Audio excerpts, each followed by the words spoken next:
I am Amaris, 30 years old, and the night my family threw a $24,000 birthday party for my twin brother, they made me the delivery driver. I arrived at the Ritz-Carlton carrying his $2,000 gold flake cake, only to find my name completely left off the guest list for our shared birthday. When my mother told me I was not elite enough to mingle with his VIP guests, I simply smiled, set the cake down, and walked away. What they did not know was that the billionaires they were trying to impress were actually my clients, paying me millions to hide their darkest secrets. Before I continue this story, let me know where you are watching from in the comments below.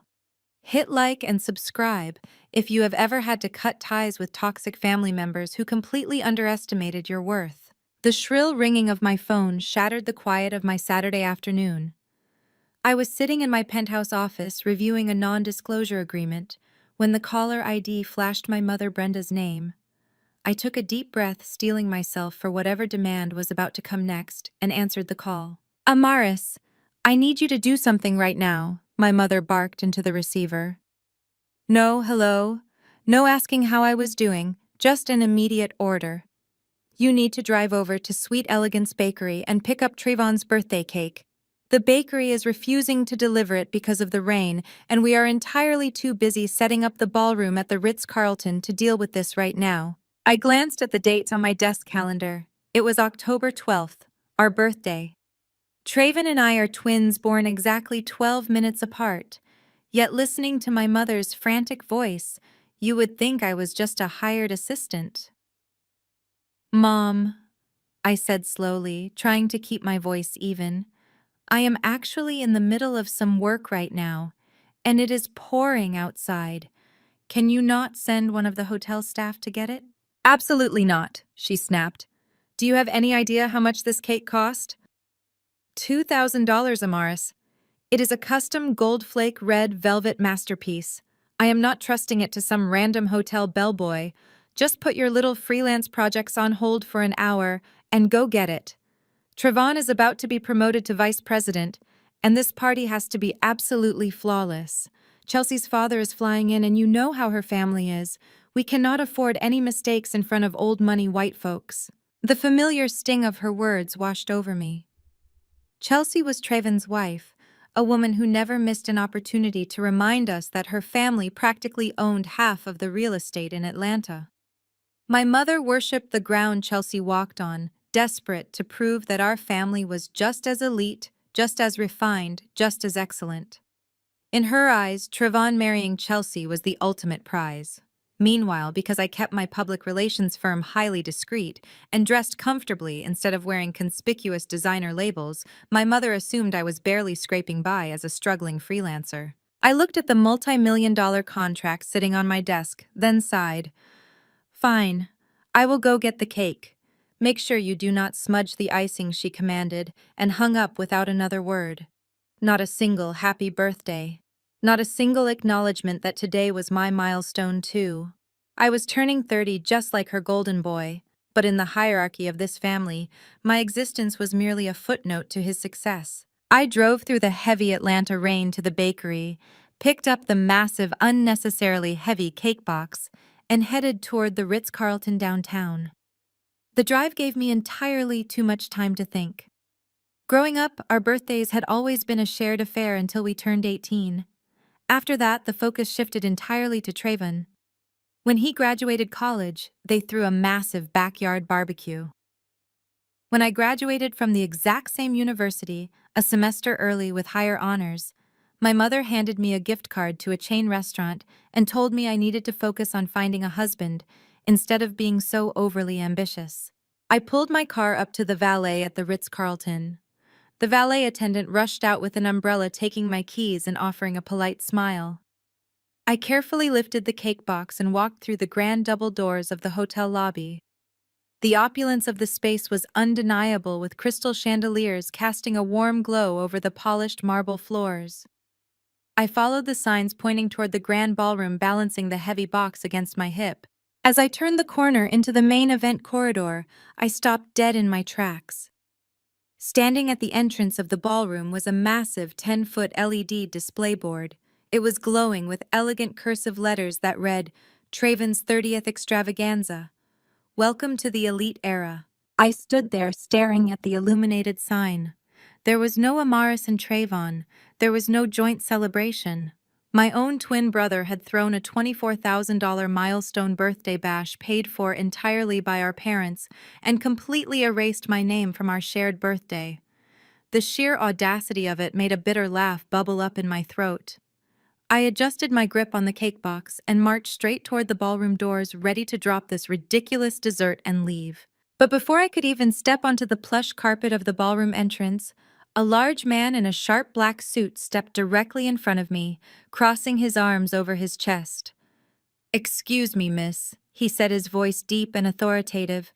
"I am going to need to see some identification. This is a private event. I am delivering the cake," I said, shifting the box slightly so he could see the bakery logo. "And I am the birthday boy's sister." The security guard pulled a leather-bound clipboard from his jacket pocket and scanned the pages. "I am sorry, miss. I have a strict guest list here provided by the host. Nobody gets in unless their name is on this list." "What is your name?" "Amaris Washington," I replied, my patience wearing dangerously thin. He ran his finger down the printed list of names. He checked the first page, then the second, then flipped back to the first. He looked up at me, his expression entirely unsympathetic. "I do not have an Amaris Washington on here," he said flatly. The instructions from Mrs. Chelsea Washington were very clear. No plus ones, no walk-ins, and no exceptions.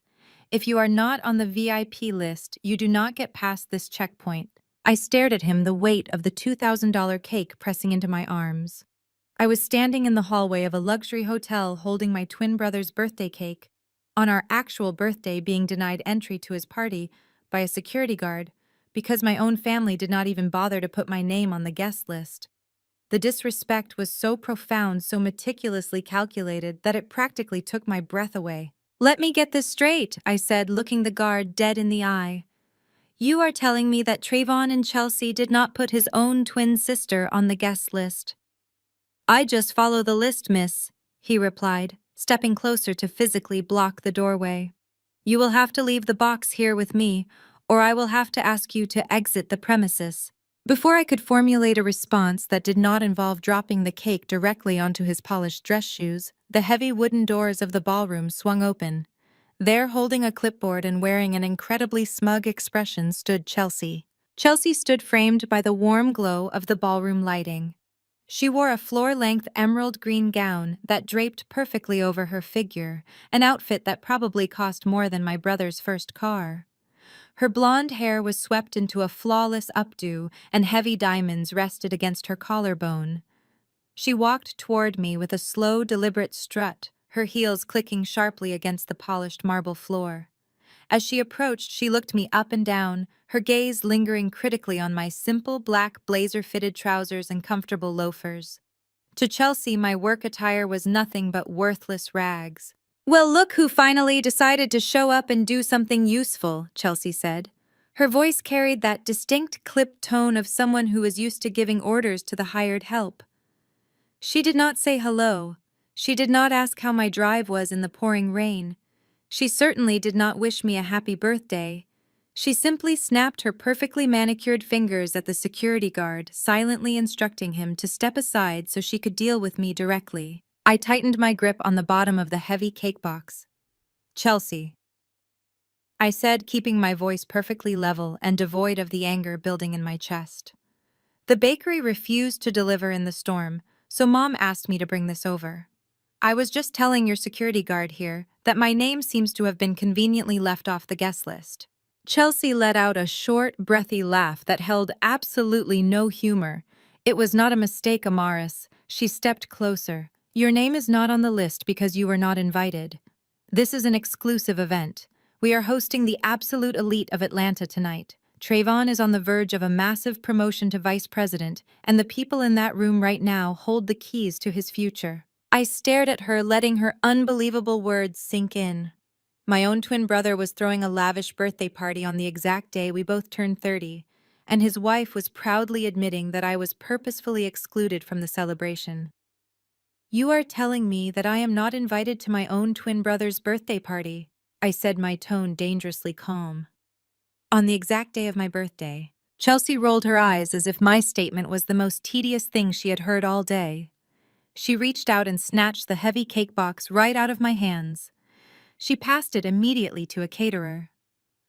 "Please take this to the kitchen and have them prep it for the presentation at 9, she ordered the staff member, waving him away. Once the cake was gone, she turned her full attention back to me. Her expression hardened into a mask of pure condescension. "Listen, Amaris, let us be honest. Trayvon loves you because you are blood, but you do not belong in this tier of society. Look at you. You run some struggling freelance consulting gig out of a rented desk space. You show up to our family dinners in plain clothes. You do not network with the right crowds. You do not understand how things work in the high-stakes corporate world." She took a step closer, lowering her voice as if she were sharing a highly classified secret. "My father Richard is flying in specifically for this dinner. He is a billionaire sitting on 3 corporate boards. Trayvon's entire executive team is in that ballroom right now, waiting to rub shoulders with him. The chief executive officer of Trayvon's company is sitting at the head table. These are people of immense influence and wealth. They expect to be surrounded by their peers." I simply looked at her, fighting the overwhelming urge to burst out laughing right there in the corridor. The absolute irony of her arrogant speech was almost too perfect to believe. Chelsea was lecturing me about power and influence, using her father's name as a weapon to put me in my place. She had no idea her billionaire father paid my firm a massive retainer to keep his corporate negligence lawsuits out of the media. She also had no idea her precious chief executive officer was on my private client roster, begging my team for crisis management advice. To Chelsea, I was just a sad, struggling freelancer who could not afford a designer gown. Blinded by privilege, she never bothered to ask what my company actually achieved in the real world of high-stakes corporate crisis management. Trevin has worked incredibly hard to curate his professional image. Chelsea continued, gesturing vaguely toward the heavy wooden doors of the ballroom. "He cannot afford to have a sister hanging around who looks like she just came from running mundane errands. It is frankly embarrassing for him. We need the people in that room to see Trayvon as an equal, not dragging along dead weight." She paused, letting her cruel words hang in the air between us, waiting for me to shatter. She fully expected me to argue, to cry, or to defend my career. That was the dynamic my family thrived on. They loved putting me down so they could feel elevated. They loved treating my quiet life choices as massive failures simply because I did not conform to their rigid standards. "So thank you for delivering the cake like you were asked," Chelsea finished, her lips curling into a triumphant sneer. "But it really would be best if you just went home now. Do not cause a scene and ruin your brother's big night. You can celebrate your birthday tomorrow on your own time." I kept my face perfectly neutral, absorbing every ounce of her disrespect. I was quietly formulating the absolutely perfect and devastating response in my head, preparing to completely tear down her pathetic illusion of superiority piece by piece. When the ballroom doors opened again, and the sound of my mother's voice echoed into the hallway. "Is everything all right out here?" my mother asked, stepping into the corridor. She was wearing a silver sequined gown that I knew cost more than my first car. Her hair was perfectly styled, not a single strand out of place. She patted her necklace, her eyes darting anxiously toward the ballroom, before finally landing on me. "Amaris, good you brought the cake. Did you smudge the icing? Not a single hello, not a happy birthday, just pure, unadulterated concern for a pastry." "The cake is fine, Brenda," I said, dropping the title of Mom. It felt entirely too intimate for the stranger standing in front of me. But Chelsea was just explaining that my name is not on the guest list for our birthday. My mother sighed, a long, exaggerated sound of profound annoyance, as if I were a toddler throwing a tantrum in a grocery store. She walked over and stood shoulder to shoulder with Chelsea, presenting a united, impenetrable front of disdain. "Amaris, please do not start this right now," my mother said, keeping her voice in a harsh whisper. We have guests arriving any minute. Chelsea's father is already inside. I am not starting anything, I replied, my voice steady though my heart was hammering against my ribs. I am just asking for clarification. You spent $24,000 renting out a ballroom at the Ritz-Carlton to celebrate my twin brother's 30th birthday, and you purposely excluded me from the celebration. My mother's face hardened. She crossed her arms, her diamond bracelets catching the light from the chandeliers overhead. Do not be so incredibly selfish, Amaris. You always try to make everything about you. We could only afford one major celebration this year, and Traven actually needs this. He is about to be named vice president of his firm. He needs to network. He needs to impress Richard and the executive board. She took a step closer, her eyes narrowing as she looked at my practical clothes, her gaze echoing Chelsea's earlier disgust. You are going nowhere with that little consulting hobby of yours. You sit at a rented desk and take phone calls all day. What exactly do you need a $24,000 party for? Who are you going to invite? Your landlord. Treven has real connections, real influence. He is bringing honor to this family name, and you are trying to ruin his night because you are jealous. The words hit me like physical blows, but they did not break me. Instead, they crystallized everything I had ever suspected about my place in this family. My mother was not just enabling Chelsea's toxic behavior, she was the architect of it. She had raised Trayvon to believe he was a king, and she had trained me to believe I was nothing but a peasant meant to serve his court. She was obsessed with the illusion of black excellence, desperate to rub shoulders with old money. And she had justified completely erasing my existence on the day of my birth, because my quiet, discreet success did not give her the flashy bragging rights she so desperately craved. I am jealous, I repeated, tasting the word. It was so absurd, it was almost poetic. You think I am jealous of a man who has to beg his mother to buy him a party just so he can kiss up to his father-in-law. Watch your mouth, my mother snapped, pointing a manicured finger at my face. Your brother is building an empire. You are just a freelancer who cannot even afford a decent outfit for a delivery. I will not let your petty insecurities drag him down. You dropped off the cake. Now be a good girl and just go home. We will have a quiet dinner with you next week or something. Chelsea smirked, clearly thrilled to have her mother-in-law validating her cruelty. You heard her, Amaris. Run along now. The elite are waiting. I looked at the two women standing before me. I looked at the heavy wooden doors of the ballroom, knowing my brother was inside basking in the glow of a party bought with my parents' retirement savings and my mother's desperation for status. I felt the final fragile thread tethering me to this toxic family snap completely. There was no sadness left. There was no grief. There was only a cold, sharp clarity settling over my mind like ice. I did not cry. I did not raise my voice. I simply let a slow, chilling smile spread across my face. It was the same smile I used when a billionaire client tried to lie to me in the boardroom right before I completely dismantled their alibi. You know what I said, my voice eerily calm, smooth as glass. You are absolutely right. My mother blinked momentarily, thrown off balance by my sudden agreement. I am. Yes, I nodded, looking between her and Chelsea. I do not belong in this tier. You two go ahead and enjoy your little party. I hope it is everything you paid for. Before either of them could formulate a response to my sudden shift in demeanor, I turned on my heel and walked away. The sound of my loafers against the marble floor was steady and unhurried. I did not look back. I did not need to. They thought they had just put a struggling, pathetic woman in her place. They had no idea they had just unleashed a titan. I pushed through the grand glass doors of the hotel and stepped out into the damp Atlanta evening. The rain had slowed to a light drizzle. The valet rushed to bring my car around, but I barely noticed him. My mind was already moving 10 steps ahead, calculating, strategizing, and plotting the most devastating counterstrike this city had ever seen. I slid into the driver's seat of my car, the heavy thud of the door sealing me inside my own private sanctuary. I did not start the engine immediately. Instead, I reached into my bag and pulled out my phone. I dialed a number I knew by heart. It rang exactly twice before being answered. Amaris, my executive assistant, Jordan, said, his voice crisp and alert. It is Saturday evening. Please tell me you are not working on your birthday. Change of plans, Jordan, I said, my voice ringing with absolute authority. I need you to pull up the master client database, all of them, the politicians, the tech billionaires, the media moguls, and the corporate executives.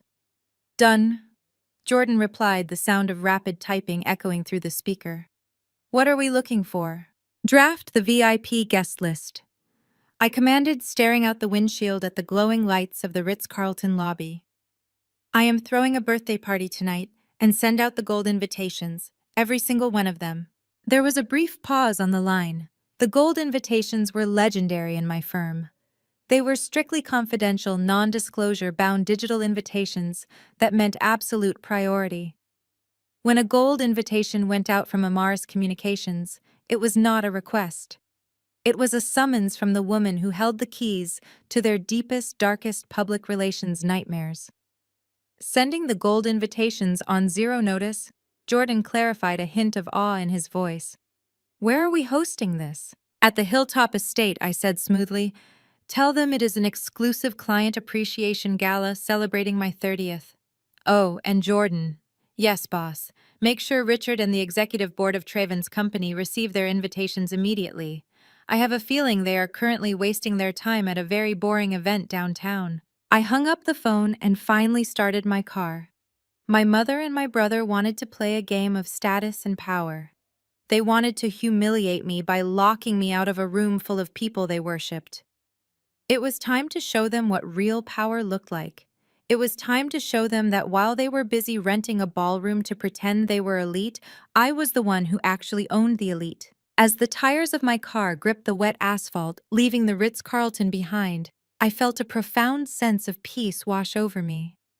My mother and Chelsea thought their little display of power in the hallway had broken my spirit. What they did not realize was that my empathy for my twin brother had already been completely extinguished earlier that week. My mind drifted back to a phone call I received just 3 days ago. It was a Wednesday evening, and I was sitting in my home office reviewing crisis mitigation strategies for a prominent senator. My phone buzzed on the desk, and Trevon's name flashed across the screen. Normally, my brother never called me unless he needed something. He did not call to ask how my week was going. He certainly did not call to discuss how we might celebrate our shared 30th birthday. I answered the phone, keeping my voice neutral. Maurice, I need a massive favor, Trevon said. The moment the line connected, no greeting, no small talk. Just straight to the demand. I set my pen down. What is it, Trevon?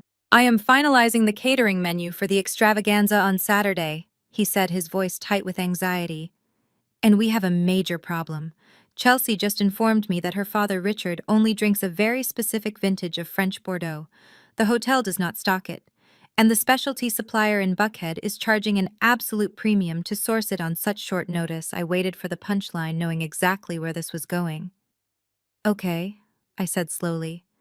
And how does that involve me? I need you to spot me $2,000, Trevon said, rushing the words out as if saying them faster would make the request less absurd. I have already maxed out my primary cards on the ballroom deposit, and that ridiculous cake Mom insisted on. I just need you to transfer the cash to my account tonight so I can secure the wine. I sat in my expensive, ergonomic chair staring at the wall.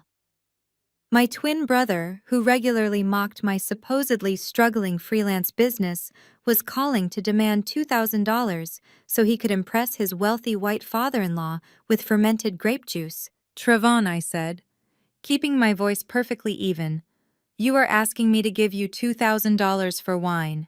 You know my business is just me consulting. Why on earth would you think I have that kind of disposable income sitting around to fund your party? Because you are my sister Amaris. He snapped, his tone instantly shifting from desperate to condescending. You do not have a mortgage in a gated community like I do. You do not have the overhead of maintaining an elite lifestyle. You just sit at your desk all day. Put it on a credit card if you have to. I closed my eyes, taking a slow breath. He was asking me to go into debt for his ego. Put it on a credit card, I repeated. Yes, he insisted, his voice dripping with irritation. Listen to me, Amaris. You do not understand the pressure I am under. Chelsea comes from a legacy family. Her people have been sitting on corporate boards for generations. I am a black man trying to break into the absolute highest tier of executive leadership. Do you know how hard it is for us? We have to be twice as good just to get a seat at the table. He was weaponizing our race and the very real struggles of corporate America to justify his reckless financial decisions. He was using the concept of black excellence as a shield for his own shallow insecurities. I cannot look like some broke guy who cannot even provide his father-in-law with a proper glass of wine. Trevon continued, his voice rising. This is about our family image. I am elevating the Washington name. I am building generational wealth. You need to sacrifice a little to support your brother's rise. When I make vice president, it benefits all of us. You have to play your part. My part? I echoed. You mean playing the silent, supportive sister while you drain your bank accounts to pretend you are a billionaire? Do not give me that attitude, Trevon growled. Chelsea warned me. You would be difficult about this, she said. You always act bitter because you do not have the drive to succeed in the real corporate world. I am giving you a chance to actually contribute something meaningful to this family. For once, do not embarrass me, Amaris. Just send the money. The sheer audacity of his words hung in the silence between us. He was quoting his racist, elitist wife to put me down while simultaneously begging for my money. He genuinely believed his pursuit of a hollow title made him superior. He genuinely believed I was a failure, who should be grateful for the opportunity to fund his delusion. I did not tell him that I already had generational wealth. I did not tell him that my public relations firm generated more revenue in a single month than he made in 5 years. I did not tell him that the very executives he was trying to impress were currently on my payroll. I cannot help you, Trevon, I said, my voice dropping to a near whisper. I am not going into debt to buy wine for a man who does not even respect you. There was a sharp intake of breath on the other end of the line. You are useless. He spat the vitriol in his voice, making my stomach turn. You have always been completely useless. Do not even bother showing your face at the party on Saturday. We do not need your peasant energy dragging down the vibe. He hung up before I could say another word. The memory faded as I navigated my car through the slick downtown streets. That phone call was the moment I realized my brother was too far gone. He had sold his soul for a seat at a table that I actually owned.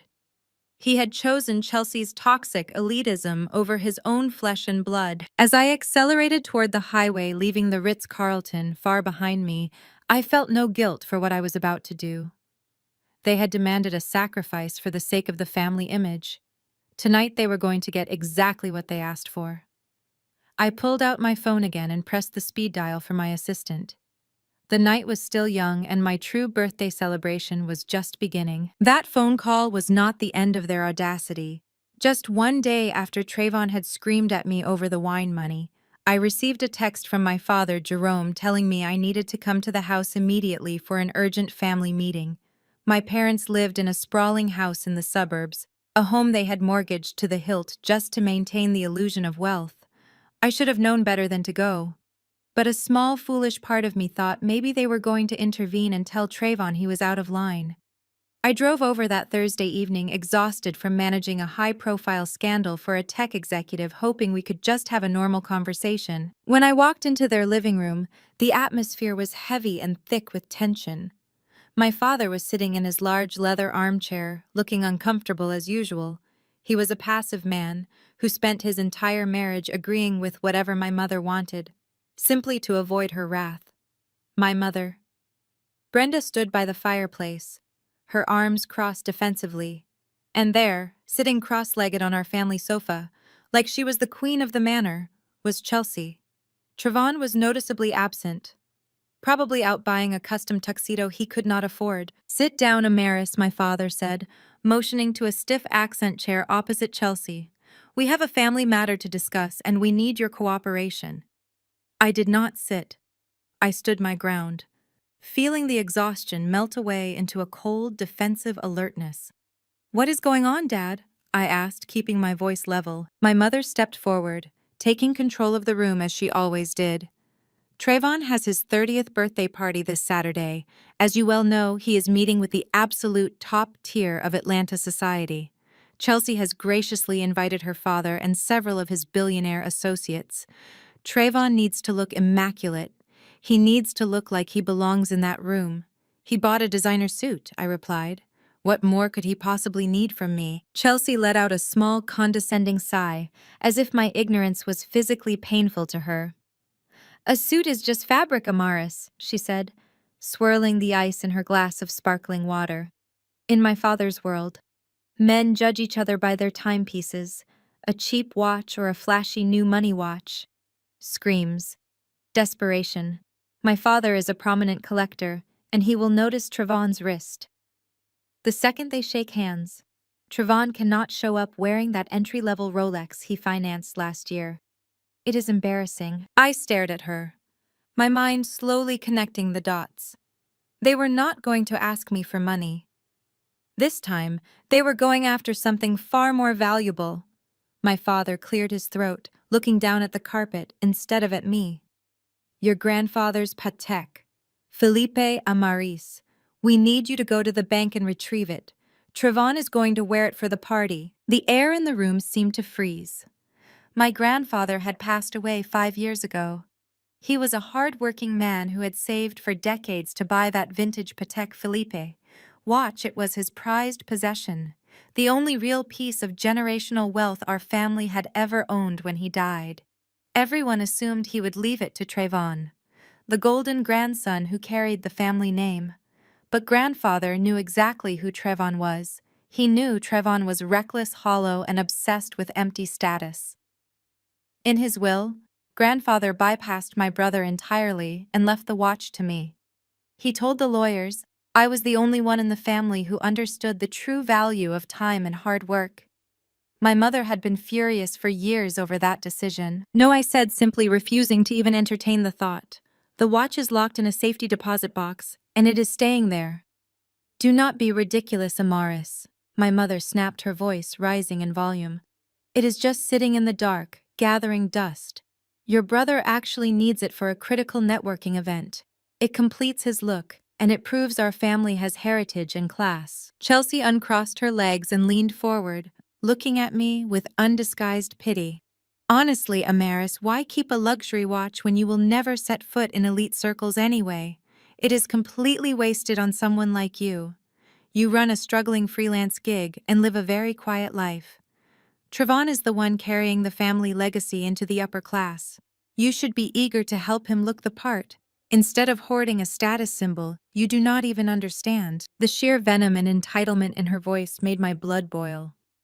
Here was a white woman sitting in my black parents' living room telling me that I was not elite enough to wear my own grandfather's watch, and my parents were standing right there letting her disrespect me because they were so desperate for her father's approval. The watch is not a prop for Trayvon to play pretend billionaire, I said, looking directly at Chelsea, and it is certainly not a tool to trick your father into thinking my brother is something he is not. How dare you! My father yelled suddenly, finding his courage now that the golden boy was being insulted. Your brother is trying to elevate this entire family. He is building a bridge to true wealth, and you are standing in his way over pure spite. You have always been selfish. Amaris always holding grudges because you could not achieve what Trayvon has. You are keeping that watch hostage just to punish him, my mother added, stepping closer to me with genuine hatred in her eyes. You are a bitter, jealous woman. If you do not go to the bank tomorrow and hand that watch over to Chelsea, you are no longer welcome in this house. I looked at the three of them, realizing how pathetic they truly were. They were willing to strip me of my only heirloom, just to impress a room full of people who would never respect them. Anyway, they were willing to cast me out over a piece of metal and glass because their obsession with fake excellence had completely blinded them to reality. I let out a dry, hollow laugh that echoed in the tense living room. You want to talk about elite circles? I said, my voice dropping to a dangerous calm. You want to talk about building bridges to true wealth? You are all pathetic. You are begging for a seat at a table that is already crumbling. Chelsea scoffed, rolling her eyes. You sound insane. Amaris, just leave before you embarrass yourself further. I turned on my heel and walked toward the front door, stopping just as my hand touched the brass handle. I looked back at my parents who were already comforting Chelsea for having to endure my presence. I am not giving you the watch, I said loudly, making sure every word was clear, and I am not giving you another dime. Have a crowded party on Saturday. Let us hope your VIP guests do not have a more important schedule that night. I walked out of the house into the cool evening air. Slamming the door behind me as I drove away from their suburban illusion, my memories snapped back to the present moment on the wet highway. That ambush was the final straw.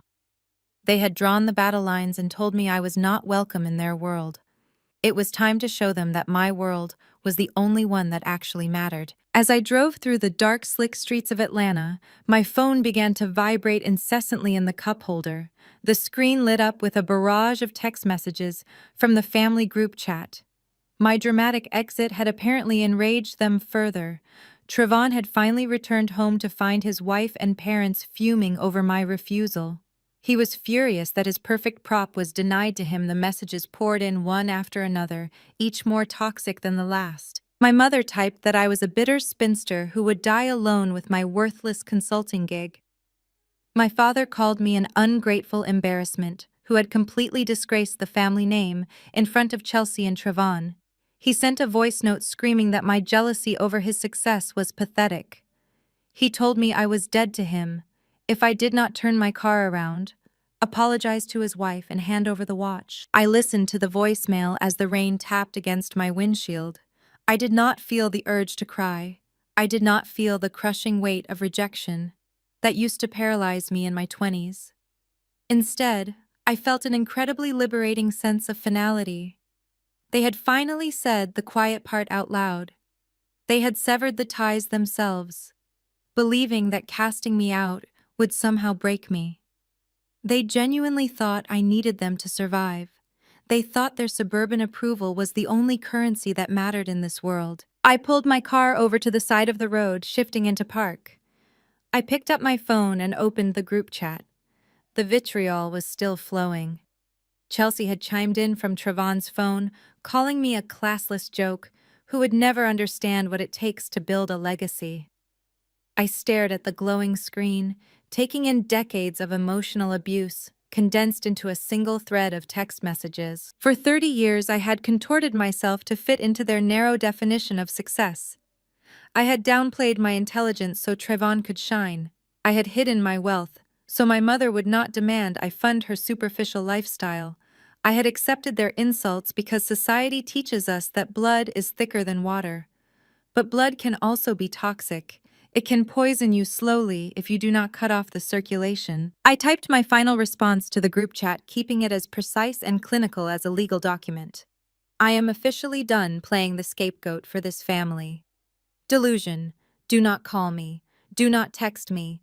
And absolutely do not expect me to ever save you when your fragile house of cards inevitably collapses. Have a crowded party on Saturday. Let us hope your VIP guests do not have a more important schedule that night. I hit send, and then I blocked every single one of their numbers. My mother, my father, my twin brother, and his unbearable wife. One by one, their digital access to my life was permanently revoked. The silence that filled the car afterward was the most beautiful sound I had ever heard. I was completely free. I merged back onto the highway, heading straight for the heart of the city. The rain was clearing up, leaving the Atlanta skyline glittering against the night sky. I was no longer the dismissed sister, making delivery runs. I was returning to my true element. 10 minutes later, I pulled into the secure underground parking garage of an ultra-modern glass high-rise in Midtown. The private elevator scanned my fingerprint and whisked me directly to the top floor. The doors slid open silently, revealing the sprawling, pristine expanse of my penthouse office. The polished marble floors gleamed under the ambient lighting. Floor-to-ceiling windows offered a panoramic view of the empire I had conquered. Discreetly, a sleek reception desk made of dark mahogany stood near the entrance, bearing the subtle silver lettering of my firm Ameris Communications. My executive assistant Jordan was waiting for me near the large conference table, holding a tablet and a thick manila folder. He looked up as I walked in, his expression a mix of professional readiness and genuine loyalty. "You made record time, boss," he said, handing me a glass of aged red wine. The bakery run must have been exceptionally brief. It was highly educational, I replied, taking a sip of the wine, the rich, complex flavor settling my nerves. Jordan, I need to see the cross-referenced lists right now. Jordan nodded and spread the documents across the conference table. He tapped his tablet, bringing up a digital projection on the large monitor on the wall. Here is the complete guest list for Trayvon's birthday event at the Ritz-Carlton, he explained. Navigating through the names, Chelsea and her father Richard went to great lengths to ensure only the highest tier of corporate executives and investors were invited.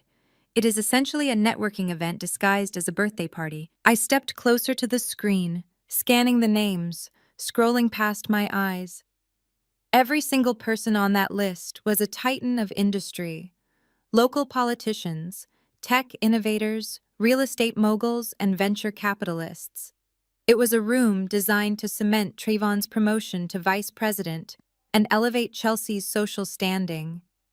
Now, Jordan said, pressing another button, let us overlay that with our active client roster and the emergency contacts for the gold invitation tier. The screen shifted, highlighting names in bright gold text. I let out a low, satisfying laugh as the results materialized before me. It was even better than I had anticipated. Nearly 90% of the heavyweights Trayvon was desperately trying to impress were individuals whose public images I personally controlled. Look at this. Jordan pointed to a cluster of names at the top of the list. The chief executive officer of Trayvon's company, the entire executive board, and the key investors. They are all currently paying our firm massive monthly retainers. We just killed a devastating investigative piece about the CEO's offshore accounts. Last Tuesday, he considers you his personal savior. And what about Chelsea's father? I asked, tracing the rim of my wine glass. Richard, the billionaire real estate tycoon who thinks I am a struggling freelancer. Jordan chuckled, shaking his head. Richard is our highest-paying client in the crisis division. He has been frantically emailing us all week, begging for a private consultation regarding that looming federal zoning scandal. He would sell his own soul to get a 10-minute meeting with you tonight. I stood in the center of my penthouse, looking at the sprawling web of power illuminated on the screen. My family had banished me from a $24,000 party because they thought I was a nobody. They had no idea that the very people they worshipped, the untouchable elite they groveled before, were terrified of me. I held the keys to their careers, their marriages, and their freedom. Jordan, I said, turning to my assistant, the cold clarity of my plan locking into place. Activate the Hilltop estate. I want the catering, the security, and the valet services scaled to the maximum level. We are hosting the Gold Tier Gala tonight, and I want the invitations sent out immediately. I want the invitations to read that this is a highly confidential gathering for top-tier clients of Amaris Communications. Attendance is strictly invite-only and non-transferable. They need to know that missing this event means missing the most critical networking opportunity of the decade. Jordan's fingers flew across the screen, sending out the digital summons. They are going out now, he confirmed. These executives already cleared their schedules for a party tonight, so they are all dressed and ready. The moment they see your name on the invitation, they will redirect their drivers instantly. No one in their right mind would choose a middle management birthday dinner over an exclusive audience with the woman who controls their public survival. I walked over to the floor-to-ceiling windows, looking down at the city lights far below. Somewhere down there, my mother was probably straightening Trayvon's tie, telling him how proud she was. Somewhere down there, Chelsea was bragging to her friends about her exclusive guest list. They were all living in a fragile bubble of delusion built on my stolen inheritance and their own inflated egos. They had pushed me out, calling me a bitter spinster and a failure. They thought severing ties with me would isolate me from the world. They did not realize they had just isolated themselves. They had drawn the battle lines and handed me the exact weapons I needed to destroy their little charade. I drained the last of my wine and set the glass down on the mahogany desk. Tonight, I was not going to be the quiet sister who took their abuse tonight. I was going to remind the elite of Atlanta exactly who held the power, and tomorrow my family would wake up to a reality they could not gaslight their way out of. Jordan cleared his throat, breaking the silence that had settled over the penthouse office. He walked back over to the conference table and tapped the screen, sorting the list of names into priority tiers. "You know, boss," he said casually, leaning against the leather chair. "I have worked for you for 4 years, and I still find it absolutely fascinating that your own family has zero clue about any of this. They really think you just design brochures and write press releases for local bakeries, do they not?" I walked back to the table, looking at the glowing names on the monitor. "They see what they want to see, Jordan," I replied. "My mother needed a failure to make my brother look like a triumph, so I let her have her illusion while I built reality. It was easier that way. Privacy is the ultimate luxury in this business." It was true. When I started Amara's Communications, I was operating out of a tiny studio apartment with nothing but a laptop and a relentless drive. I had seen how my parents worshipped the loud, flashy kind of wealth, the kind that buys $24,000 parties, but crumbles the second a bank calls in a loan. I realized very early on that true power does not shout it, whispers. It operates in the shadows, pulling the strings that make the puppets dance. I focused on crisis management because the elite are reckless. They are arrogant and they make mistakes. When a billionaire makes a mistake, he does not need a flashy billboard. He needs a ghost. He needs someone who can make the problem disappear before the morning news cycle picks it up. I became that ghost. Jordan handed me a thick physical dossier stamped with a red confidential seal. "Let us look at the guest of honor for Trayvon's little networking event," he said. "Richard Chelsea's father, real estate tycoon, and currently our most desperate client." I opened the file, tracing the printed lines with my index finger. Richard was the man my family treated like a deity. My parents had practically remodeled their entire personalities just to be acceptable in his presence. Trayvon had drained his bank accounts to buy vintage Bordeaux, specifically to whet Richard's palate. What they did not know was that Richard was currently facing a massive federal zoning investigation.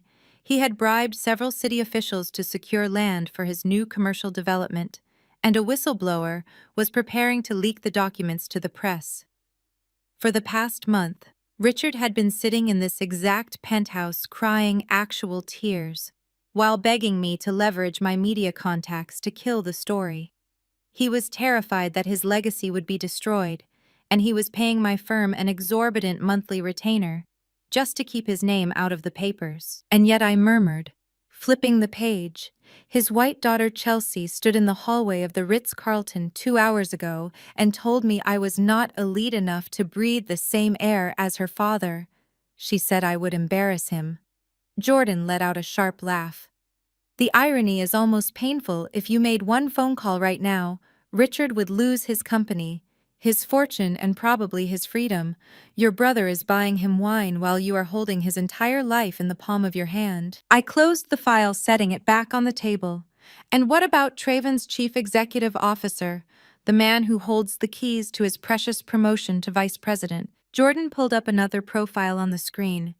"Donovan Pierce, CEO of Apex Holdings, another one of our top-tier retainers." Mr. Pierce had a rather messy situation last quarter, involving misappropriated corporate funds and a highly illegal offshore account. We managed to scrub the internet clean and rebrand him as a champion of corporate ethics. He owes us his entire reputation. I nodded slowly, visualizing the exact layout of the ballroom at the Ritz-Carlton. Trayvon was probably standing near the entrance right now, adjusting his tie, rehearsing his elevator pitch. He was ready to bow down and worship. Donovan Pierce praying for a scrap of recognition. He was hoping that spending $24,000 of our parents' money would magically transform him into an equal. He did not understand that executives like Donovan Pierce do not respect people who grovel. They only respect leverage, and I was the only person in the city who had it. "We are not just sending out digital invitations," Jordan, I instructed.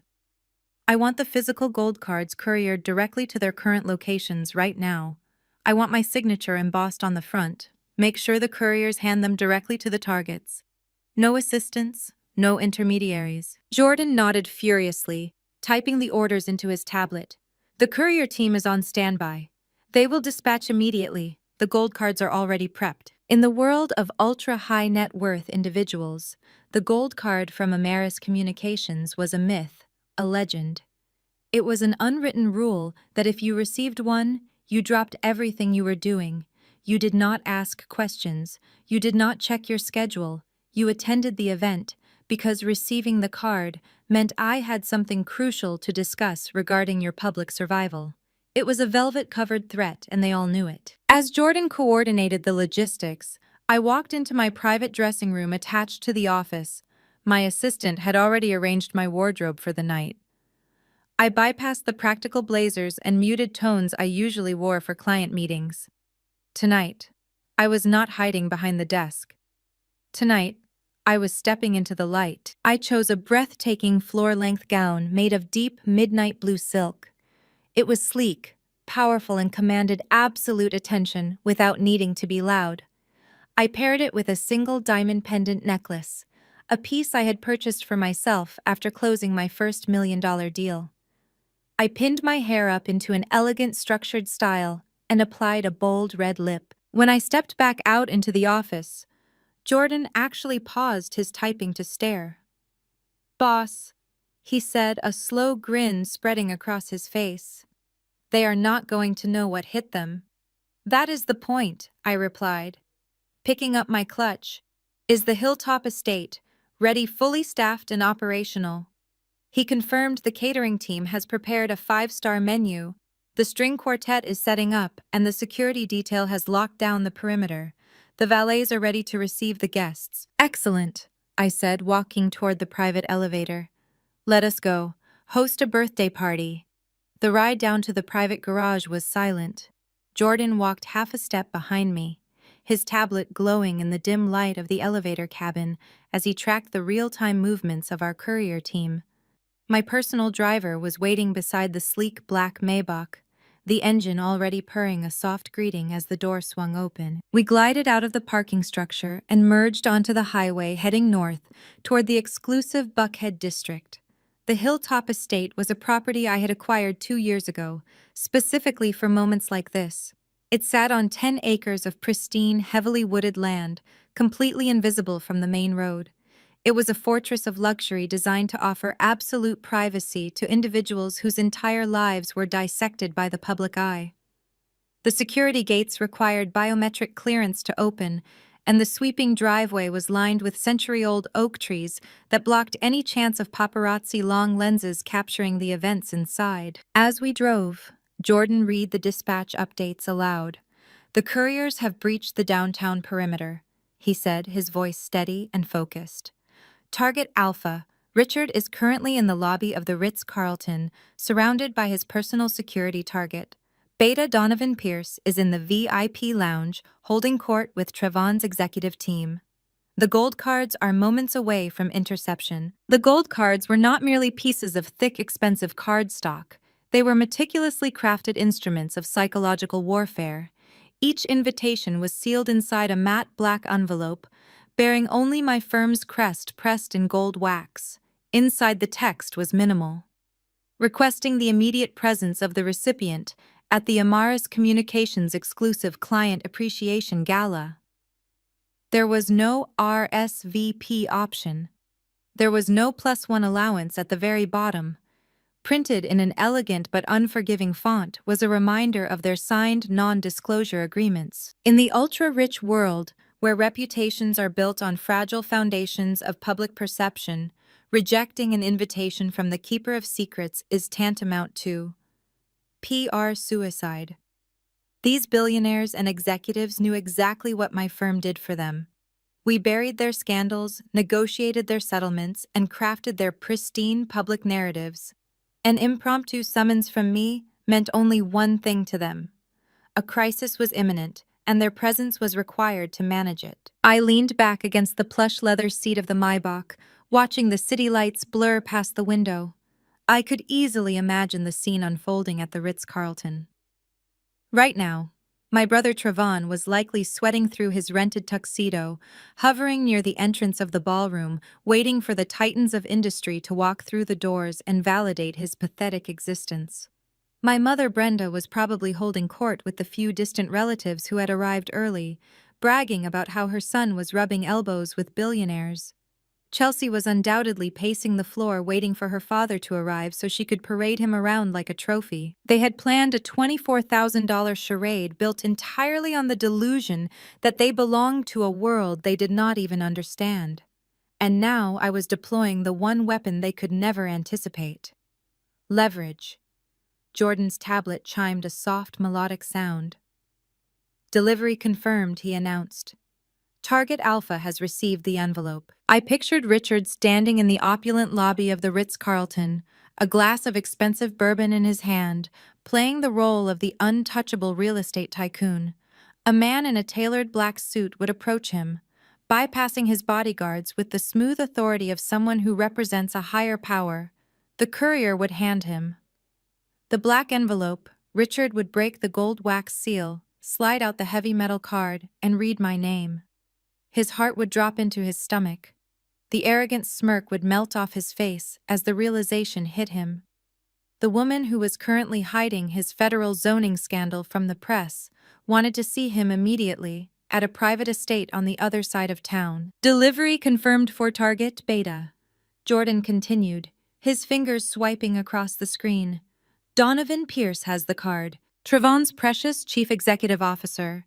The man holding the keys to my brother's desperately desired promotion to vice president was now looking at the exact same gold card.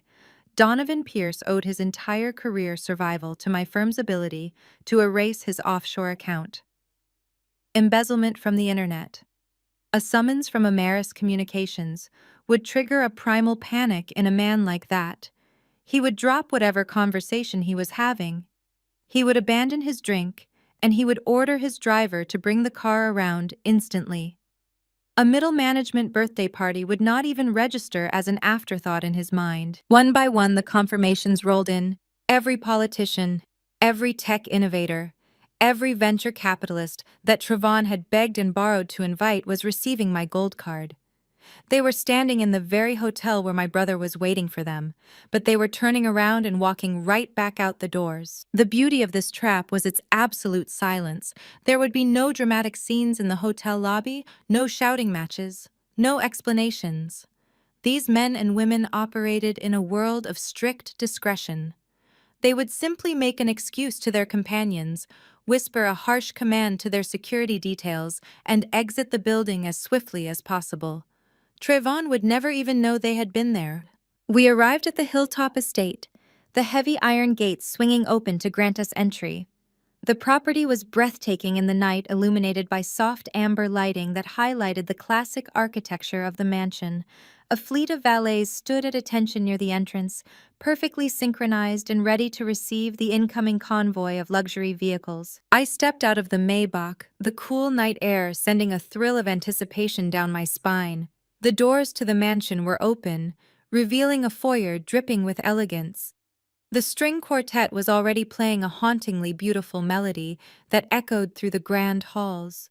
The catering staff moved with invisible precision, carrying trays of champagne and caviar. The estate was a testament to everything I had built in absolute secrecy.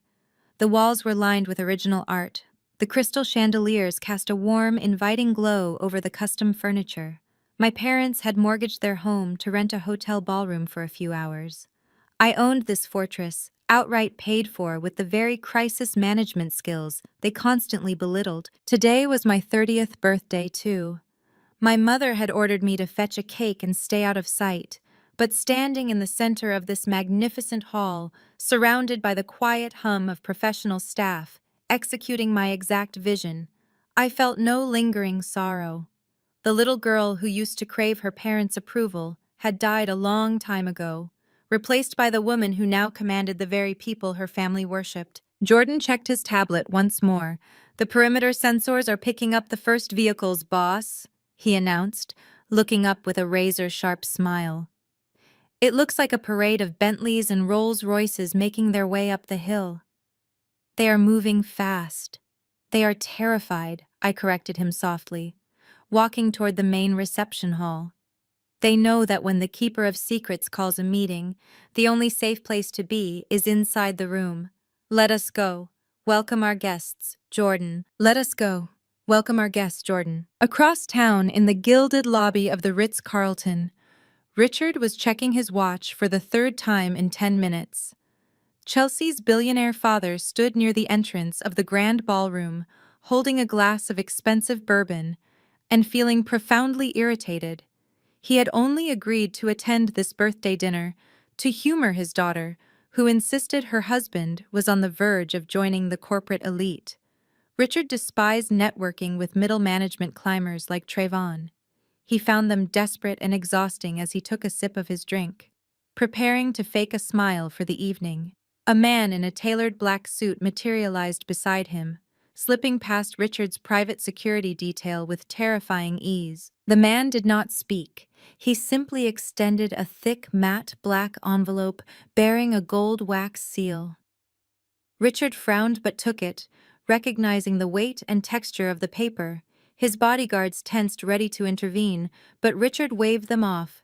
He broke the gold seal and slid out a heavy metal card, the moment his eyes registered the embossed name. Amaris Communications. The color drained entirely from his face. The federal zoning investigation, the bribed city officials, the whistleblower, all of it flashed through Richard's mind like a nightmare. He had paid Amaris millions to bury those secrets to keep his legacy from turning to ash. If she was summoning him tonight unannounced, it meant the fragile dam holding back his ruin was cracking. Richard did not think about Chelsea. He did not think about Trayvon or the $24,000 party waiting just beyond the doors. He turned to his lead bodyguard and spoke in a tight, urgent whisper. "Get the car right now, we are leaving." A few yards away, inside the lavishly decorated ballroom, Donovan Pierce was nursing a scotch. The chief executive officer of Apex Holdings was the grand prize of the night. The man Trayvon had built this entire charade to impress. Donovan was casually leaning against a high-top table, watching Trayvon wade through the sparse crowd toward him. Trayvon was sweating, smiling too broadly, straightening his tie, preparing to pitch himself for the vice president position before Trayvon could even open his mouth to offer his rehearsed greeting. A courier stepped directly into Donovan's path. Another black envelope, another gold wax seal. Donovan took it with a look of mild annoyance that instantly transformed into raw panic.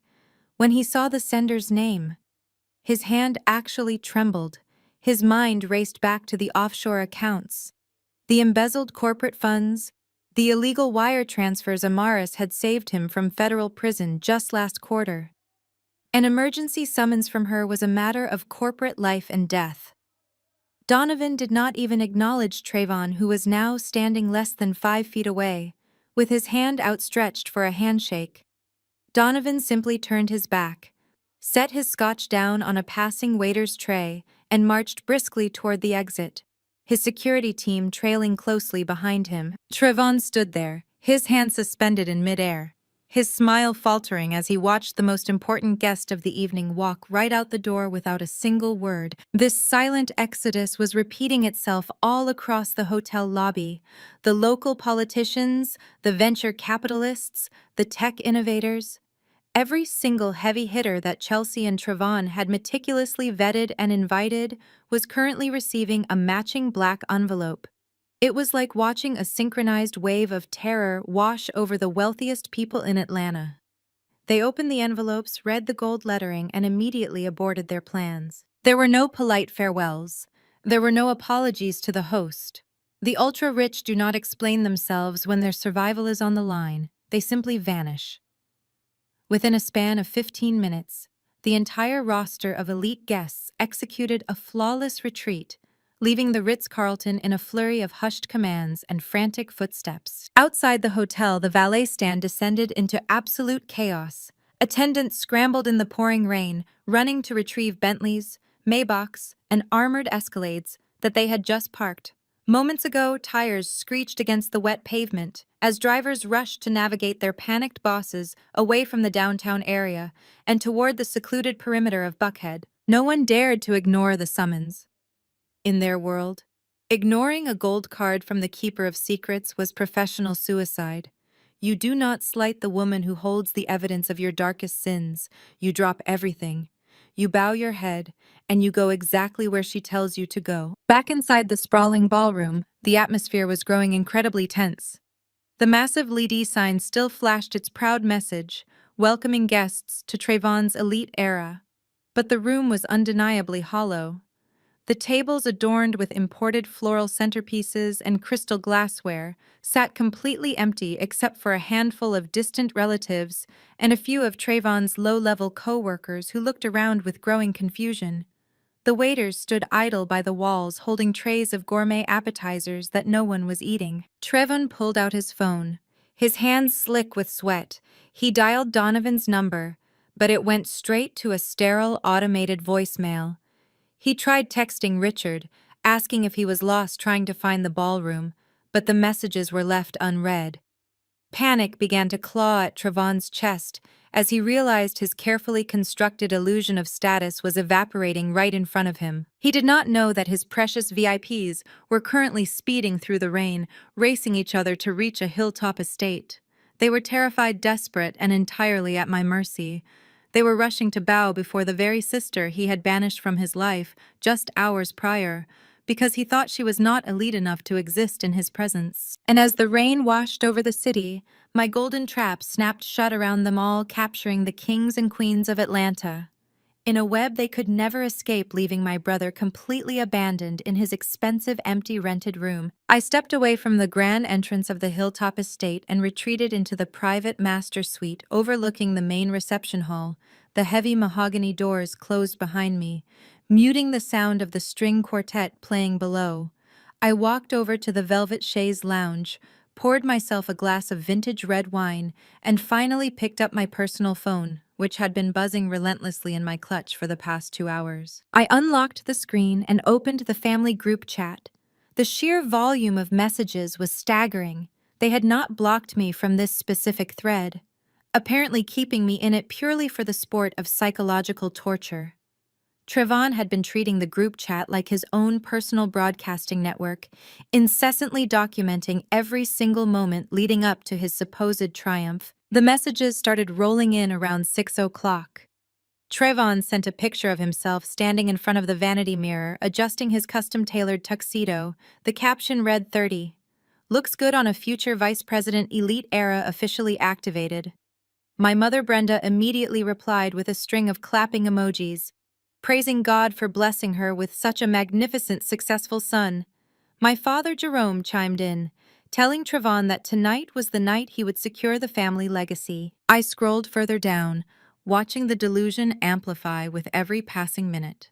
At 7 o'clock, Chelsea took over Trevon's phone to send a wide-angle shot of the empty ballroom. Before the doors opened, she made sure to capture the massive ice sculpture and the imported floral arrangements. The text beneath it dripped with toxic arrogance. $24,000 of pure class, she wrote. It is a shame. Some people could not elevate their aesthetic enough to make the cut. Tonight, hope you enjoy your tap water and cheap takeout in your lonely little apartment. Amorous. I took a slow sip of my wine, letting the rich, dark liquid coat my tongue. The audacity of her words did not sting. They merely confirmed exactly why I was doing this. By 7:30, the text became a frantic barrage of name-dropping and unearned bravado. Trayvon sent a message claiming that the valet was already backed up with luxury cars. He typed out a meticulous list of the corporate titans who had supposedly confirmed their attendance via their assistants. Donovan Pierce is going to lose his mind when he sees the vintage Bordeaux we secured, Trevon bragged in the chat. Richard just texted Chelsea that he is on his way down from his penthouse suite. I am literally minutes away from locking in my promotion. This is the party of the decade. No one does it like us, my mother replied again, her words entirely designed to inflict maximum emotional damage on me. I hope you are reading this, Amaris, she typed. I hope you are paying attention to what real ambition looks like. Your brother is building a bridge to true wealth, while you sit alone in the dark, holding on to your bitter grudges. Maybe if you had supported him and handed over your grandfather's watch, you could have stood in the background and witnessed history. Instead, you chose to be a jealous failure. I stared at the glowing screen, reading the barrage of insults from the people who shared my blood. They were completely intoxicated by their own fabricated reality.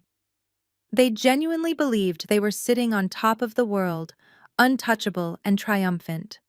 They were mocking my sad, lonely night, imagining me sobbing in a cramped apartment, utterly devastated by my exclusion from their high society gathering. I did not type a single word in response. I did not need to defend myself. I did not need to hurl insults back at them or justify my existence. The need to seek their validation had been surgically removed from my soul. I just sat there in the quiet luxury of my estate, swirling the red wine in my crystal glass and watching the digital timestamps on their messages. The last message from Trevon had come in exactly at 8:00. It was a blurry photo of Donovan Pierce walking into the lobby. The caption read, "The king has arrived. It is time to make my move." That was 45 minutes ago. Since then, the family group chat had gone absolutely dead silent. There were no more triumphant photos of Chelsea clinking champagne glasses with billionaires. There were no more boastful updates from my mother about rubbing elbows with old money politicians. There were no more arrogant declarations from Trayvon about securing his vice president title. The digital parade of black excellence had come to a grinding, screeching halt. I smiled, resting my head against the velvet cushions. I knew exactly why the chat had gone dark 45 minutes ago, was the exact moment my courier handed Donovan Pierce the gold invitation. 45 minutes ago was when Richard broke the wax seal and realized his public survival was hanging by a thread. It was the exact moment the entire roster of elite guests aborted. The party turned their backs on my brother and fled the hotel in a synchronized panic. Trevon was likely standing in that cavernous $24,000 ballroom right now, staring at his phone, unable to comprehend why the king had vanished. Before even shaking his hand, he was probably refreshing his inbox, watching his messages to his boss go unread. He was watching the caterers carry untouched trays of expensive hors d'oeuvres past empty tables. The reality of his massive financial and social failure was currently crashing down on him, suffocating him in real time. The dominoes I had so carefully arranged were not just falling. They were obliterating his fragile house of cards. I took another sip of wine, feeling a profound sense of catharsis. The silence from my family was not just the absence of noise. It was the sound of their absolute defeat. They had spent my entire life trying to make me feel small, to convince me I was unworthy of occupying the same space as their golden boy. And now their golden boy was standing completely alone, surrounded by ice sculptures, melting into puddles of expensive regret. A soft knock at the door interrupted my thoughts. Jordan stepped into the suite holding his tablet, his eyes bright with adrenaline. "The perimeter is fully secured, boss," he said, his voice a low thrum of excitement. "The guests have all arrived and have been escorted into the main hall. Richard and Donovan are currently pacing near the private bar, asking the staff how soon you will make an appearance. They look like they are about to have simultaneous heart attacks." I set my wine glass down on the side table and stood up, smoothing the midnight blue silk of my gown. "Let them sweat for a few more minutes. Jordan," I instructed the elite, "always need to be reminded that their time is no longer their own. When they are standing in my house." Jordan grinned, tapping his screen. "Understood. Shall I have the string quartet shift to a slightly faster tempo to elevate the tension in the room?" "That would be perfect," I replied, walking past him toward the sweeping staircase that led down to the main floor. My brother had begged for an audience with the gods of Atlanta tonight. He was getting an empty room and a massive bill. I was getting the gods themselves delivered directly to my front door, and they were going to spend the rest of the evening begging me for their salvation. I left the family group chat open on my phone, leaving the device on the velvet lounge chair. I did not need to look at it anymore. The eve of the storm had passed. The hurricane was officially here, and I was the one controlling the weather while I was descending the grand staircase of my hilltop estate. The scene unfolding 15 miles away at the Ritz-Carlton was turning into a masterclass in humiliation. The grand ballroom that my mother had drained her savings to rent was bathed in soft golden light. A massive ice sculpture carved into the shape of the number 30 stood in the center of the room, slowly melting onto a silver tray. A 10-piece band played upbeat jazz in the corner, but there was almost no one there to hear it. Trevon stood near the entrance wearing a custom-tailored tuxedo that he had put on a high-interest credit card he kept pulling at his collar, sweating profusely under the warm lights. Chelsea paced back and forth next to him, draped in a couture emerald gown that was meant to dazzle the wives of billionaires. Her diamond necklace sparkled, but her face was twisted into a mask of pure panic. My mother Brenda and my father Jerome hovered near the empty VIP tables. They had spent the first hour of the evening bragging to a handful of distant cousins and low-level co-workers about how Donovan Pierce was going to walk through the doors. Any second, they had proudly pointed out the reserved seating cards bearing the names of Atlanta's absolute elite. But as the clock struck 8 and then crept slowly toward 8:30, the bragging had stopped. The ballroom was a ghost town out of the 200 guests they had anticipated. Perhaps 20 had actually shown up, and none of them were the people Trevon needed to see. They were just aunts and uncles who had driven in from the suburbs, eating the expensive appetizers and looking around the cavernous, empty room. With growing discomfort, the catering staff stood by the walls, holding silver trays of untouched caviar and truffles, exchanging awkward glances with one another. By 9 o'clock, the reality of the situation was impossible to ignore. Trevon retreated to a quiet corner near the service doors. His hands shaking as he pulled out his phone, he dialed Donovan Pierce first, pressing the phone to his ear and holding his breath. He was met with the sterile, automated voice of an executive assistant stating that Mr. Pierce was unavailable for the remainder of the evening. He tried calling the other board members, the tech investors, the local politicians.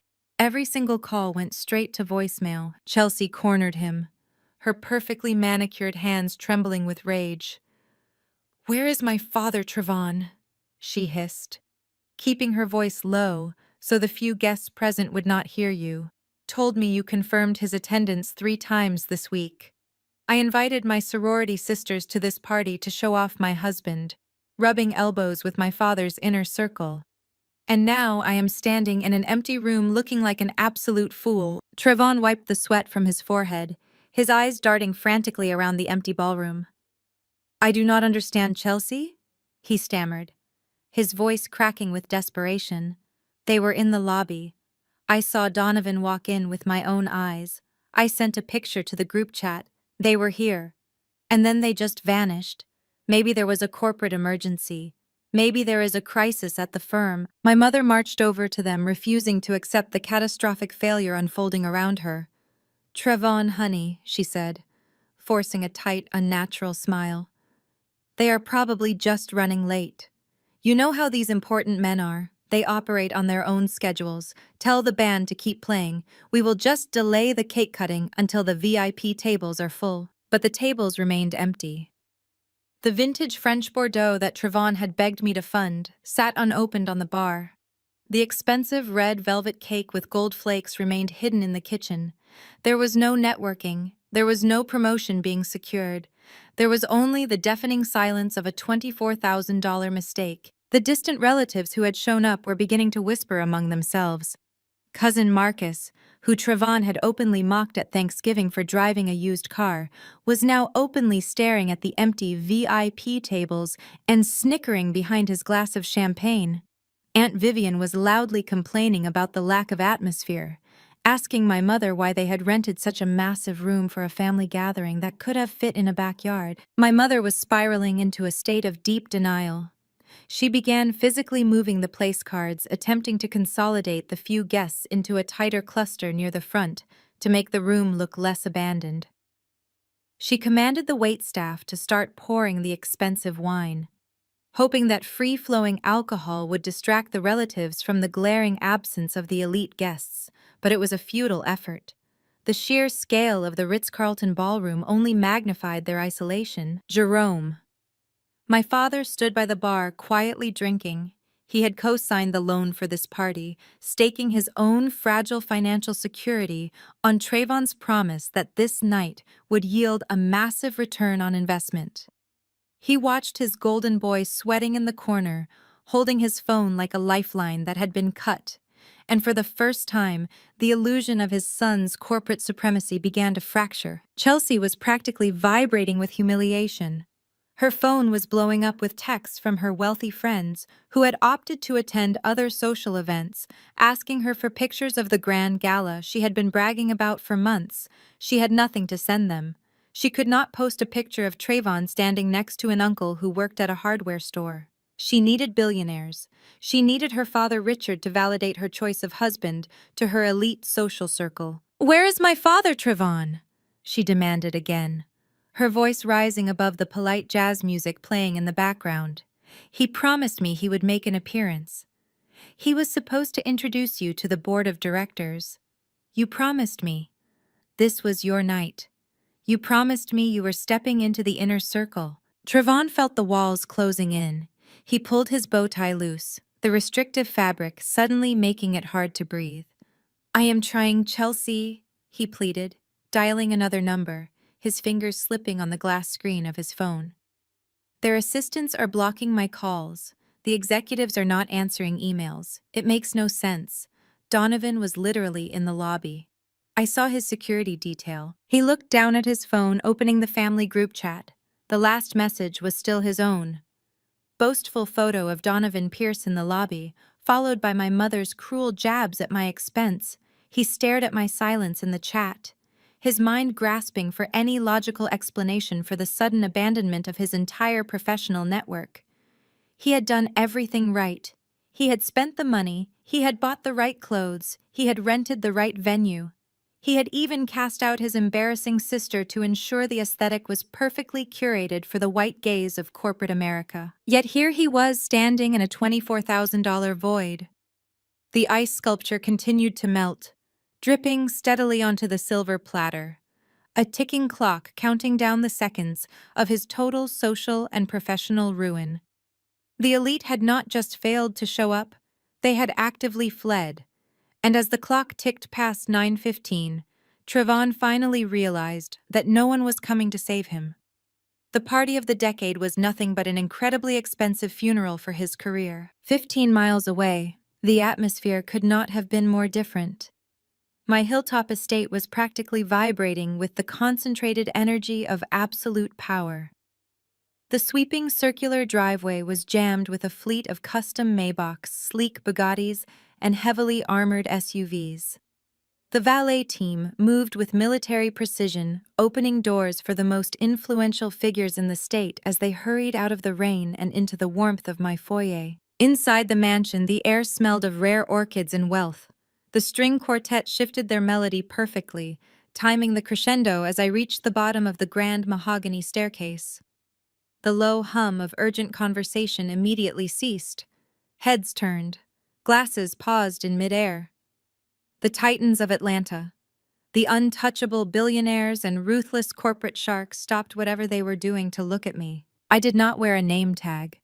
I did not have a flashy LED sign announcing my presence. I simply stood there in my midnight blue silk gown, the diamond pendant resting against my collarbone, and commanded the entire room without uttering a single word. A path naturally cleared for me as I stepped onto the main floor. Jordan walked slightly behind me, his tablet in hand acting as my silent sentinel. These were people who normally demanded that others bow to them. Yet here in my house, they eagerly stepped aside. They looked at me with a mixture of profound reverence and raw terror. I was the keeper of their secrets, the architect of their public survival. I glided through the crowd, nodding gracefully to a state senator whose career I had salvaged last spring, smiling politely at a tech innovator whose offshore tax scandal I had buried in a mountain of legal red tape. Everywhere I looked, I saw the faces of the men and women Trayvon had placed on his pathetic vision board. These were his idols, the people he thought would validate his existence if he just bought them the right glass of wine. Donovan Pierce. The chief executive officer of Trevon's company was standing near the custom ice bar, clutching a glass of scotch. He looked nothing like the arrogant corporate titan who ruled over my brother's office. He looked relieved, almost desperate. As I approached him, he quickly set his drink down and offered a deep, respectful nod. "Amorous," he said, his voice lacking its usual booming authority. "Thank God you called us all here. I was at a tedious event downtown when your gold card arrived. I immediately redirected my security team to bring me here. Is there a breach in our media containment?" I offered him a cool, reassuring smile. "There is no breach, Donovan," I replied, keeping my tone perfectly measured. "Your reputation is entirely secure. Tonight is simply an appreciation gala, a reminder of how closely our interests are aligned. I just wanted my most valued clients in one room to celebrate my 30th birthday." The tension visibly drained from Donovan's shoulders. He let out a long breath of relief, pressing a hand to his chest. "Happy birthday, Amaris," he said, genuinely humbled. "Whatever you need from Apex Holdings, you have it. My entire executive board is here tonight. We are at your disposal." I thanked him and continued my walk across the room, moving deliberately toward the east wing of the Grand Hall. Standing near a massive bay window looking out at the rain-slicked gardens was Richard Chelsea's father. The billionaire real estate tycoon was sweating through his bespoke suit. He was pacing back and forth furiously, tapping his phone, oblivious to the beautiful string music filling the air. When Richard saw me approaching, he practically shoved past a local politician to reach me. "Amaris!" he gasped, his voice tight with panic. "Amaris, please tell me you stopped the leak. The federal zoning documents my lawyers are saying. The whistleblower has already contacted 3 major news networks. I cannot let this story run. It will destroy my legacy. It will tank the company's stock before the quarter even ends." This was the man Chelsea claimed I was too unrefined to meet. This was the titan of industry my family had ambushed me over, demanding I surrender my grandfather's watch just so Trevon could look acceptable in his presence. And here he was, standing in my house, practically begging on his hands and knees for my mercy.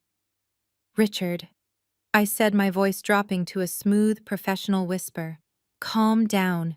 You are making a scene in my home, and panic is very bad for your aesthetic." He swallowed hard, wiping his forehead with a silk handkerchief. "I am sorry," he stammered. "I just left my daughter's husband's birthday dinner the second your courier found me. They were waiting for me to arrive, but I did not even speak to them. I just ran when I saw your gold seal. I will double your monthly retainer, Amaris. I will triple it. Just make the federal investigation disappear, please. You are the only one who can fix this." I looked at him, letting the silence stretch, letting him feel the full weight of his dependence on me. Chelsea thought her father was a king, but in this room he was just another desperate man writing blank checks to save his own skin. "Your retainer is fine as it is, Richard," I finally said, signaling to Jordan, who stepped forward with a digital contract. "I have already deployed my media contacts. The news networks will drop the whistleblower story by midnight. We found leverage on the journalist assigned to the piece. The zoning scandal will be buried under a mountain of carefully manufactured distraction. You just need to sign this authorization allowing us to act on your behalf." Richard nearly snatched the digital pen from Jordan's hand, scrawling his signature across the tablet screen with frantic relief. "Thank you," he breathed out, leaning heavily against the window frame. "I owe you my life, Amaris. You are a miracle worker." I took a step back, surveying the room full of elite clients pledging their absolute loyalty to me. My family had told me I would never set foot in elite circles. They were right. I did not just set foot in them, I owned them. The contrast between Trayvon's empty $24,000 ballroom and my mansion overflowing with genuine terrified power was the sweetest birthday gift I could have ever received. I turned back to Jordan, who was reviewing the signed contract on his screen. "Have the photographer get ready," I whispered. "It is time to capture a few memories for the family album." Jordan nodded, stepping back into the crowd with a subtle gesture to our lead event photographer. a brilliant young artist who knew exactly how to capture the subtle dynamics of power without ever being intrusive. A slight look was all it took. The photographer began maneuvering through the room, adjusting his lenses, finding the perfect angle near the grand bay window, where Richard and I were still standing. I watched as Donovan Pierce, having recovered his composure after his earlier panic, made his way across the marble floor toward us. When Donovan locked eyes with Richard, a brief flash of mutual understanding passed between the two corporate titans. They were both incredibly wealthy, incredibly influential, and currently sharing the exact same terrifying vulnerability.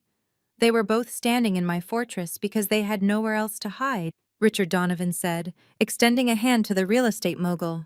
I did not expect to see you here tonight. I thought you were tied up at some dreadful family obligation downtown. Richard shook Donovan's hand, letting out a dry, humorless chuckle.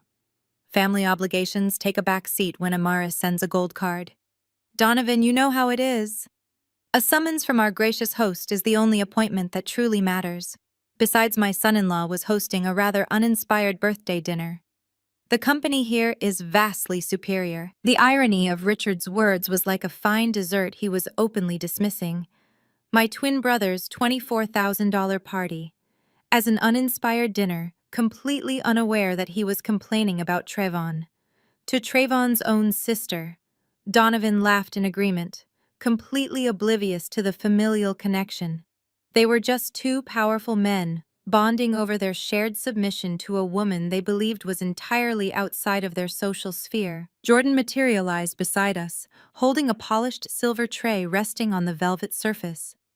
Were 3 crystal flutes filled with a rare vintage champagne that cost more per bottle than my brother had spent on his entire catering budget. For the Ritz-Carlton, a toast, Jordan suggested smoothly, offering the glasses first to Donovan and Richard, then presenting the final flute to me to celebrate the 30th birthday of the woman who keeps Atlanta standing. Richard took his glass with trembling eagerness, still riding the adrenaline high of knowing his federal zoning scandal had just been erased.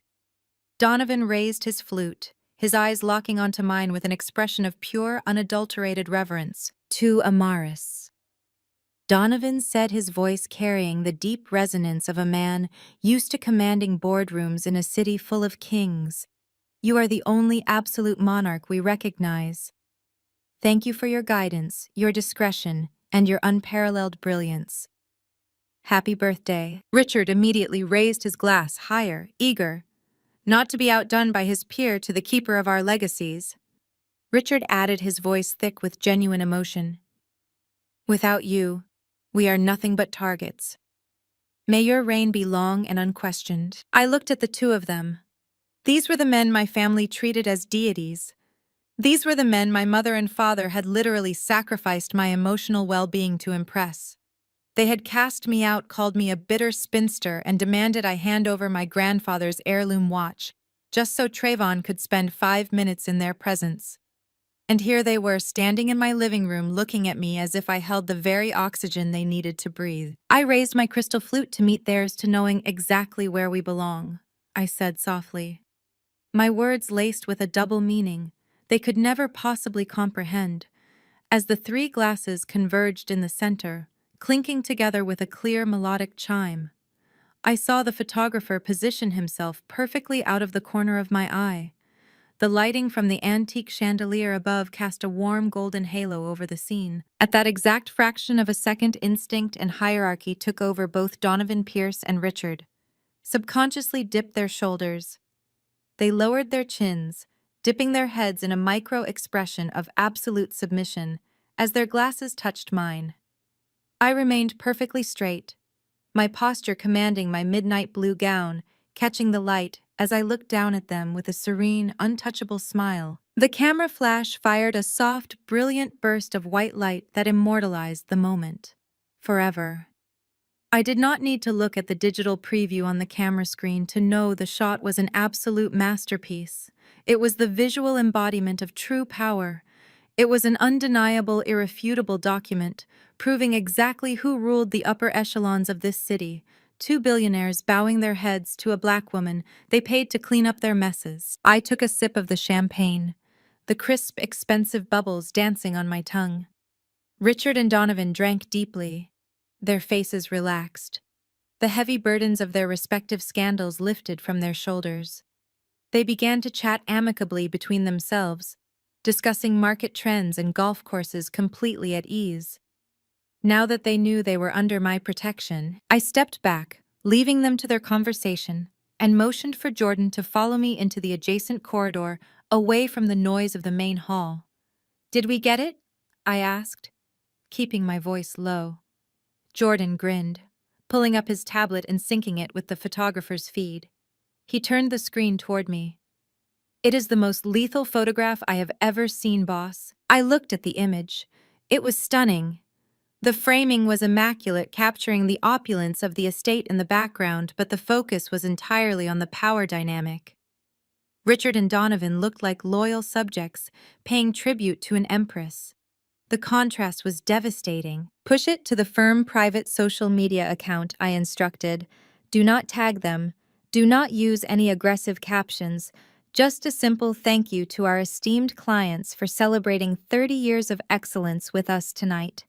Keep it elegant. Keep it corporate." Jordan's smile widened into something downright wicked, sending it out. "Now you know. Chelsea entire network follows our corporate page, hoping to catch glimpses of our client list.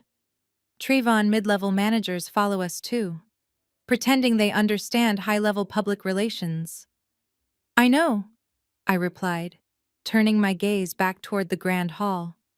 "That is exactly the point. The truth is a very heavy thing, Jordan, and tonight I am dropping it right on their heads." 15 miles away inside the cavernous and humiliatingly empty ballroom at the Ritz-Carlton, the remaining shreds of Trayvon's dignity were rapidly disintegrating. The 10-piece jazz band had mercifully stopped playing, leaving a heavy, suffocating silence in their wake. The majestic ice sculpture had completely melted into a sad puddle on its silver tray, reflecting the harsh reality of a $24,000 disaster. Chelsea was no longer attempting to maintain her poised, wealthy exterior. She was pacing furiously near the entrance of the ballroom, her emerald green gown swishing aggressively around her ankles. Her face was flushed red with absolute rage, and she was pointing a manicured finger directly at Trayvon's chest. "You lied to me, Trayvon," she hissed, her voice echoing loudly in the empty space. "You promised me this was your night. You swore my father was coming, and that Donovan Pierce was going to hand you that vice president title on a silver platter. I invited my friends to witness my husband stepping into the inner circle, and instead, I am standing in an empty room looking like an absolute joke." Trayvon was visibly trembling. He tugged at the collar of his expensive rented tuxedo, pulling it loose as if the fabric was literally choking him. He looked frantically at his parents, who were sitting at an empty VIP table, staring blankly at the untouched lobster appetizers. My mother Brenda had completely lost her arrogant swagger. She sat slumped in her chair, the realization that her golden boy had failed spectacularly, finally settling over her. "I do not understand." "Chelsea," Trayvon stammered, his voice cracking with pure desperation. "I confirmed their attendance. They were in the lobby. I saw Donovan with my own eyes. Something must have happened. A corporate emergency, a lockdown. There is no other explanation for why they would all vanish at the exact same time." A few feet away, near the extravagant and entirely untouched open bar, stood a handful of Trayvon's low-level co-workers. They had only been invited to fill space and serve as an audience for his anticipated triumph. One of them, a junior analyst named Kevin, was leaning against the marble counter, bored out of his mind and mindlessly scrolling through Instagram on his phone. Kevin followed all the major corporate pages in Atlanta, hoping to glean some networking insights. He casually refreshed his feed and paused, his thumb hovering over a newly posted high-definition photograph. The image stopped him dead in his tracks. He blinked, leaning closer to the screen, adjusting the brightness to make sure his eyes were not deceiving him. "Hey, Trayvon!" Kevin called out, his voice breaking through the tense argument happening near the doors.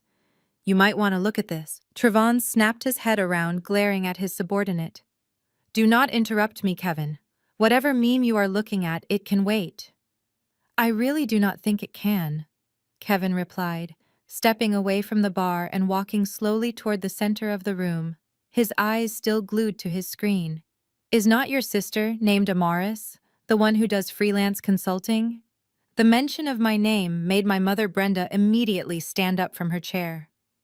Chelsea stopped pacing, her eyes narrowing with instant disdain. Do not utter that failure's name in my presence, Chelsea spat.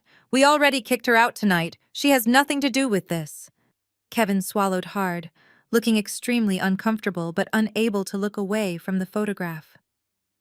I am just asking because the official corporate account for Ameris Communications just posted a live update, and the tagged location is an exclusive estate in Buckhead. Trevon felt a strange icy dread pool in his stomach. He left Chelsea standing there and marched over to Kevin, snatching the phone roughly out of his hands. What garbage are you looking at? He demanded, staring down at the glowing screen. Trayvon's heart completely stopped beating in his chest. There on the screen was a masterfully captured photograph glowing with golden ambient light. It was not a picture of a struggling freelancer sitting alone in a cheap apartment. It was a portrait of absolute terrifying power. Standing in the center of the frame, wearing a breathtaking midnight blue silk gown and a diamond pendant that practically blinded the camera, was me, his twin sister. I was standing with perfect, commanding posture, looking down with a serene, untouchable smile, and bowing their heads in complete submission. Their crystal champagne flutes raised in a toast to me were the two most powerful men Trevon knew. On my right was Donovan Pierce, the chief executive officer of Apex Holdings. The man Trevon had spent $24,000 trying to impress the man who held Trevon's career in his hands. On my left was Richard, the billionaire real estate tycoon and Chelsea's father, the man who was supposed to validate their elite status. Both men looked entirely captivated, desperate for my approval. They were treating me not as an equal, but as their superior. Trevon could not breathe. His eyes darted to the caption below the photograph, written in crisp, professional text. It read, "Celebrating the 30th birthday of the most powerful woman in PR. Thank you to our esteemed clients for trusting Amaris. Communications with your most valuable assets." No, Trevon whispered, his hands shaking so violently that he nearly dropped the phone. This is fake. This has to be Photoshop. She is just a freelancer. She delivers cake. Chelsea ripped the phone from his hands to see what had caused his sudden paralysis. She looked at the screen and let out a blood-curdling scream. The sound tore through the empty ballroom, echoing off the crystal chandeliers. It was a sound of pure, unadulterated horror and absolute social destruction. "That is my father!" Chelsea shrieked, her eyes wide and panicked, her perfectly manicured nails digging into the phone casing. He is bowing to her. Why is he toasting her? Why is Donovan Pierce looking at her like she is a god? This makes no sense, Trayvon. You said she was a nobody. You said she was a broke loser who embarrassed you. My mother Brenda and my father Jerome rushed over. Crowding around the small screen to see the image, my mother let out a loud gasp, covering her mouth with both hands. Her eyes darting frantically between the picture of me, radiating absolute billionaire status, and the empty, sad ballroom around them. It hit them all at the exact same moment, the crushing, devastating reality of what they had done. They had not banished a failure from their party. They had banished the most powerful public relations titan in the city. They had demanded that I surrender my grandfather's vintage watch to make Trevon look elite, completely oblivious to the fact that I literally controlled the elite. They had treated me like a peasant, while the kings they worshipped were secretly paying me millions of dollars to clean up their messes. The realization crashed over Trevon like a physical blow. The reason his party was empty, the reason every single executive had abandoned him, the reason his calls were ignored. It was all because of me. I had summoned them, and they had come running. They had dropped Trevon without a second thought, because an invitation from Amaris was a matter of life and death. Trevon staggered backward, bumping into an empty table, the glasses rattling against the silence. He looked around the $24,000 room. The melting ice sculpture, the untouched food, the massive lead sign mocking him with the words, Elite Era. He had sacrificed his own twin sister to the altar of black excellence, and in return, she had systematically dismantled his entire life without ever raising her voice. "I am ruined," Trevon gasped, his voice breaking into a pathetic sob, clutching his chest as panic overtook him. "Donovan is never going to promote me. He is going to destroy me. I just insulted the woman who holds his reputation in her hands." Chelsea threw the phone at his chest, her face twisted with a mixture of betrayal and absolute terror. "My father is going to kill us," she screamed.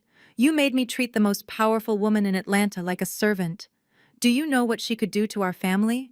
She could bury us." The ballroom descended into pure chaos. The few remaining relatives stared in stunned silence, watching the golden boy of the family completely unravel his perfect image, shattered into a million irreparable pieces.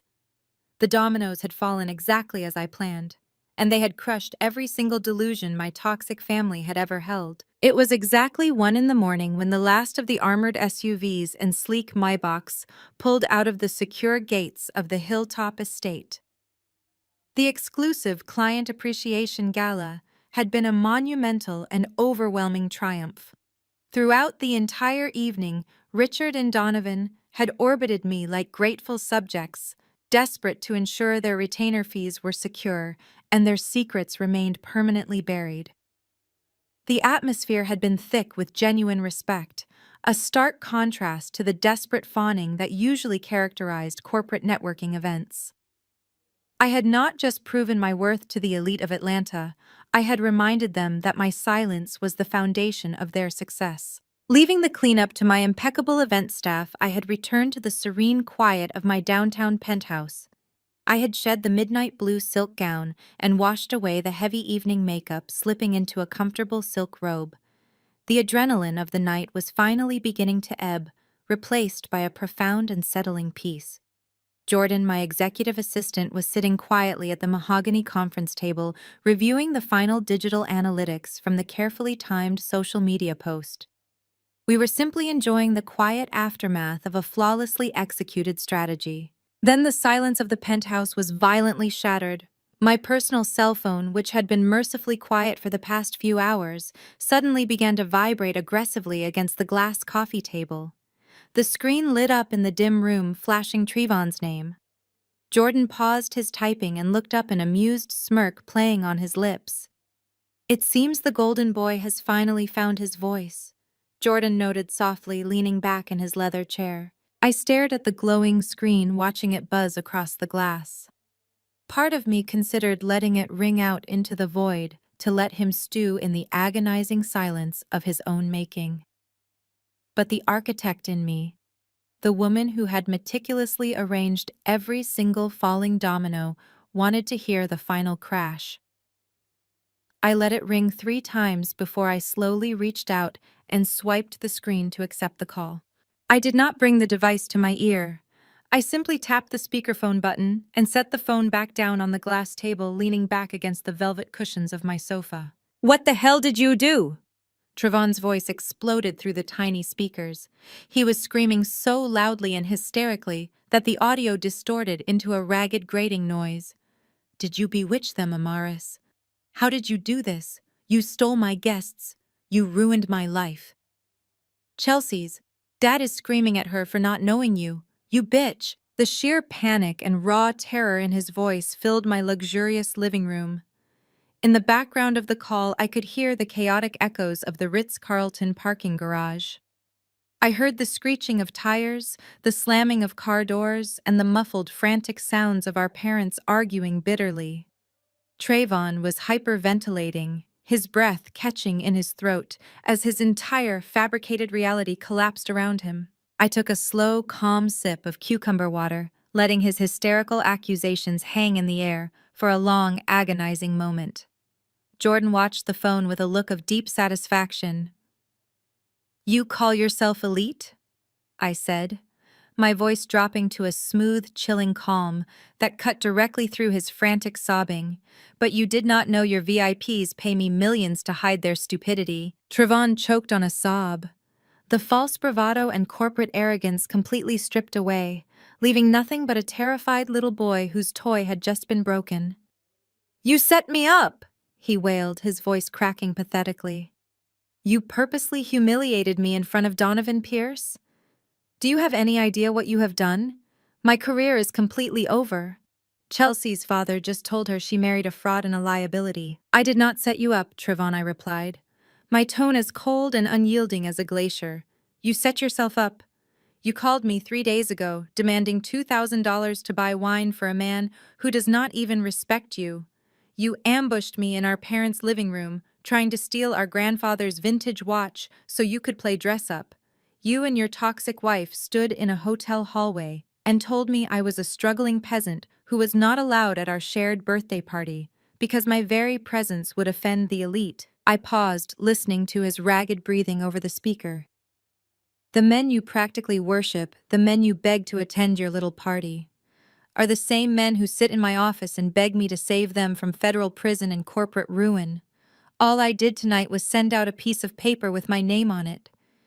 Your precious guests made their own choices. They chose their survival over your $24,000 catering spread." "It is not fair!" Trevon cried out, the desperation escalating to a fever pitch as he paced around the concrete parking garage. "You are just a freelancer," Mom said. "You were struggling. You do not belong in those rooms. How can you possibly know Donovan Pierce? How can you be the face of Amaris Communications? Why did you not tell us the truth?" "Why would I tell the truth to a family that only measures worth in designer labels and borrowed money?" I asked, leaning forward slightly, resting my elbows on my knees. "You worshipped the illusion of wealth. Trevon, you took out loans to rent a ballroom to impress men who do not even know your last name. I built an actual empire in the shadows because real power does not need to beg for a seat at the table. Real power builds the table and decides who gets to eat." "Chelsea is threatening to leave me," Trevon sobbed. The reality of his marital disaster finally sinking in, she said. Her father threatened to cut off her trust fund entirely if she remains legally tied to someone who insulted the most powerful public relations CEO in the South. "Amaris, you have to fix this. You have to call Mr. Pierce tomorrow morning and tell him this was all a massive misunderstanding. Tell him we are incredibly close. Tell him I am a good investment for the vice president role." I looked at Jordan, who was silently shaking his head at the sheer audacity of my brother. The entitlement was truly a sickness, a toxic disease deeply rooted in the way our mother had raised him. He still believed I owed him my salvation, even after he had spent his entire adult life trying to destroy my dignity. He wanted me to use the very influence he had mocked just hours ago to save his hollow marriage and his mediocre career. "Fix this," I echoed, letting out a soft, dry laugh that carried absolutely no warmth. "You banish me from our birthday? You call me a classless joke. You let your racist wife degrade me, and now you want me to use my leverage to save you from the consequences of your own arrogance? Please." Amaris Trevon begged the word, tearing from his throat in a pathetic whine. "I am your twin brother. You have to help me. Mom and Dad went into massive debt for this party. We are all going to drown if you do not make this right." Before I could tell him exactly where he could shove his apologies, the sound of shuffling echoed over the speaker. Someone was wrestling the phone away from him. I heard a sharp scuffle, the heavy breathing of my brother, and then the sharp, toxic voice of my mother Brenda, hijacking the call, preparing to unleash her own brand of desperate fury upon me. The frantic breathing on the other end of the line was suddenly cut short by the sound of a violent scuffle. Trayvon was practically hyperventilating, dropping the phone before a pair of manicured hands snatched it away. It was my mother Brenda. Her voice did not hold a single ounce of maternal warmth or even simple human decency. It was pure venom, a screeching, aggressive tone that used to make me cower in my childhood bedroom. "You are a toxic, vindictive snake!" Brenda screamed into the receiver, the sheer volume forcing me to hold the phone a few inches away from my ear. "What is wrong with you, Amaris? What kind of evil, jealous monster deliberately destroys her own twin brother's career on his 30th birthday? I sat at my vanity table staring at my reflection in the lighted mirror. I picked up a cotton pad and slowly began wiping the bold red lipstick from my mouth, watching the bright color stain the white cotton. I did not interrupt her. I just let her expose the absolute rot at the core of her soul. "You think you are so smart with your little gold invitations?" Brenda continued, her voice cracking with hysterical rage. "You think because you tricked some rich white men into coming to your house that it makes you better than us. You humiliated your brother in front of Chelsea and her entire family. You made us look like absolute fools in that empty ballroom." "We gave you everything!" Brenda cried out, shifting seamlessly into her favorite role as the eternal victim. "We raised you. We fed you. We tried to teach you how to be a respectable black woman, but you have always been so deeply broken and bitter. You could not stand to see Trevon succeed because you are a pathetic spinster who has to buy friends. You have always ruined everything, Amaris. Every family holiday, every dinner, you always bring this dark, negative energy because you hate seeing other people happy." I could hear my father, Jerome, yelling in the background, his deep voice rumbling with misplaced righteous indignation. "She is a disgrace," Jerome shouted, making sure his words bled through the phone line. "Tell her she is a complete disgrace to the Washington name. No daughter of mine behaves like a street thug sabotaging her own blood for sport. She is just a jealous little girl throwing a tantrum." "Do you hear your father?" Brenda hissed, her breath hitting the microphone. "You are a disgrace to this family. But I am not letting you get away with this little stunt, Amaris. I am the matriarch of this family, and you will respect my authority. Tomorrow morning, I am driving up to whatever rented house you are pretending to own, and I am going to drag you out by your hair if I have to." I remained perfectly silent, running a damp cloth over my cheeks, removing the expensive foundation. "You are going to march right into Donovan Pierce's office," Brenda demanded, her delusion reaching its absolute peak. "You are going to get on your knees and you are going to apologize to him and to Richard. You are going to tell them that you are a fraud and that Trevon is the one who truly deserves their respect. You are going to beg for their forgiveness, Amaris. Or so help me God, I will destroy that little consulting business of yours. I will call every single client you have and tell them what a manipulative liar you are." It was breathtaking, truly. The sheer magnitude of her delusion was almost scientific in its perfection. My mother was standing in the ruins of a $24,000 party that she had bullied my brother into funding. She was staring at irrefutable photographic evidence that I controlled the most powerful billionaires in the city. Yet her brain absolutely refused to process the reality of my power. She still thought she could command me. She still believed that her suburban anger was terrifying enough to make me submit. She thought my empire was just a fragile illusion that she could swat away with a harsh scolding. Her gaslighting was so deeply ingrained that she genuinely believed she could rewrite reality just by screaming loud enough. In the background, I could hear Chelsea sobbing uncontrollably. "My dad is not answering my calls," Chelsea wailed, her voice shrill and panicked. "He blocked me, Trevon. My own father blocked my number because of your psycho sister. I cannot do this anymore. I want a divorce, Trevon. I am not staying married to a laughingstock." The sound of Trevon begging his wife to stay echoed pathetically through the speaker. My mother ignored the collapse of her son's marriage, entirely focused solely on tearing me down to maintain her own fragile ego. "Are you listening to me?" Amaris Brenda barked. "You will fix this. You owe your brother your life. You owe this family everything you have." I placed the makeup wipe on the silver tray and finally leaned closer to the speakerphone. My voice was barely above a whisper, but it carried the chilling weight of absolute zero. "Mom," I said, the word tasting like ash in my mouth. "You really do not understand how the world works, do you?" "How dare you speak to me like that?" she screeched. "I am your mother. You will do exactly what I say to fix your brother's life." I let out a soft, tired sigh. "You still think Trevon's career is something I can fix with an apology? You think Donovan Pierce cares about your suburban family drama? You think he gives a single damn about Trevon's rented tuxedo or your unhinged threats?" I paused, letting the dead silence on the line stretch out, forcing her to listen to the calm, steady rhythm of my breathing. You are threatening to march over here and force me to apologize to the chief executive officer of Apex Holdings. I continued, keeping my tone terrifyingly gentle. But Mom, you are forgetting one very important detail. Donovan Pierce does not command me. He works for me. His reputation, his stock options, and his freedom from federal prison exist solely because I allow them to. You think you can destroy my business by calling my clients? I asked, a dark amusement coloring my words. My clients are the ones who fled your pathetic little party tonight. They ran away from your golden boy the second they saw my name on a card because they are terrified of me. You have zero leverage, Mother. You have no power here. You are just a loud, angry woman standing in an empty room holding the bill for a party nobody wanted to attend. The line went completely still. The screaming stopped.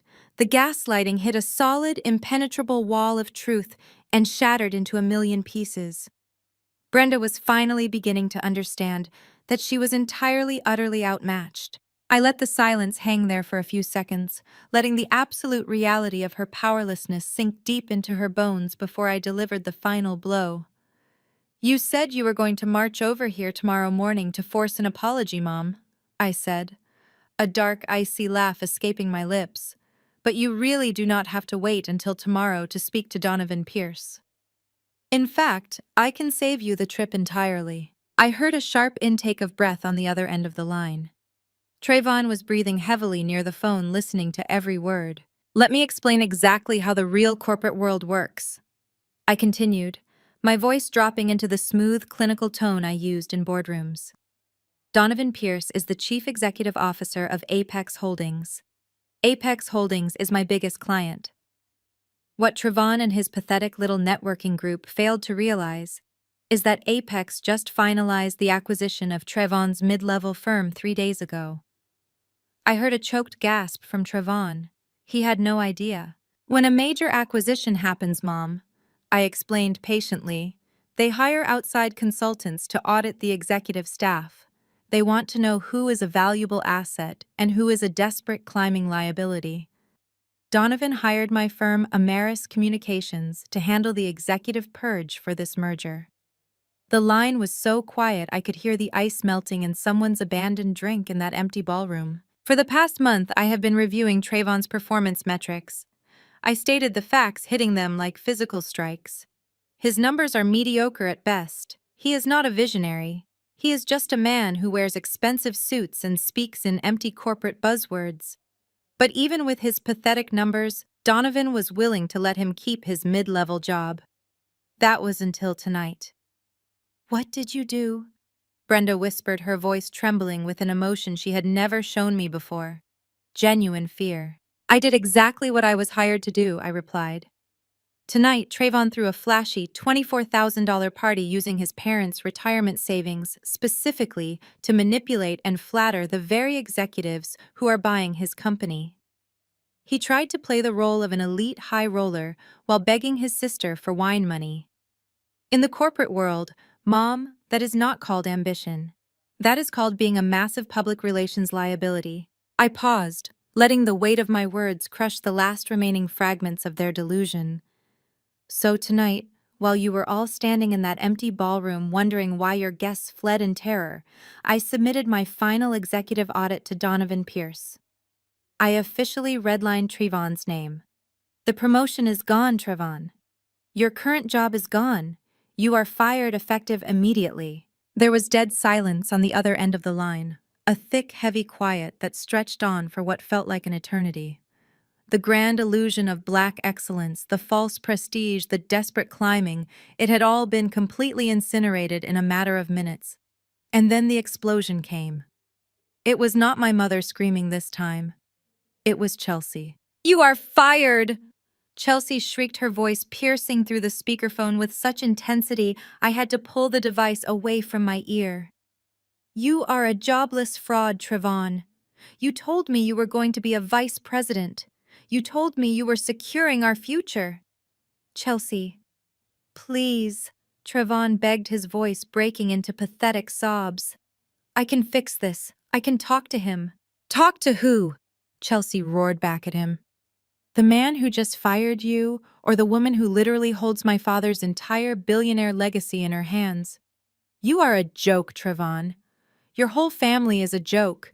You made me insult the one person who could destroy my father. I am done. I am taking my things, and I am going to my father's estate. I want a divorce. No, Chelsea.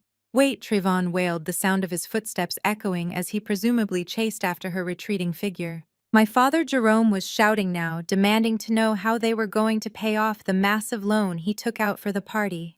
My mother was hyperventilating, the sound of her gasping breaths filling the background. The toxic family dynamic that had suffocated me for 30 years was imploding from within, tearing itself apart piece by piece under the crushing weight of its own greed and entitlement. Brenda picked up the phone, her voice stripped of all its former arrogance, reduced to a pathetic, whimpering mess. Amaris, please, she begged. You cannot do this to us. The loan for the party, it will bankrupt us. Your brother has nothing. We are your family. Please, you have to fix this. You have the money, you have the power. Just call Mr. Pierce and tell him it was a mistake. I listened to her beg the woman who had called me a peasant, an embarrassment, a bitter spinster. I felt absolutely nothing for her. The well of my empathy was completely dry. I picked up my phone, bringing the microphone close to my lips. Mom, I said, my voice perfectly calm and steady over the sounds of their complete destruction. Do you remember what you told me in the hallway of the Ritz-Carlton earlier tonight? You said we could only afford one party. I heard her let out a choked sob. You were right, I continued, the finality of my words ringing like a gavel striking wood. We could only afford one party. And mine was the only one that mattered. Never contact me again. I pressed the red button on my screen, severing the connection. My fingers moved swiftly through the settings, blocking my mother's number, my father's number, and my brother's number. I wiped their access to my life from existence, ensuring they could never reach out to me again. I stood up from my vanity table, smoothing the silk of my midnight blue gown. I walked across the plush carpet of my master suite and opened the heavy glass doors leading out to the private balcony.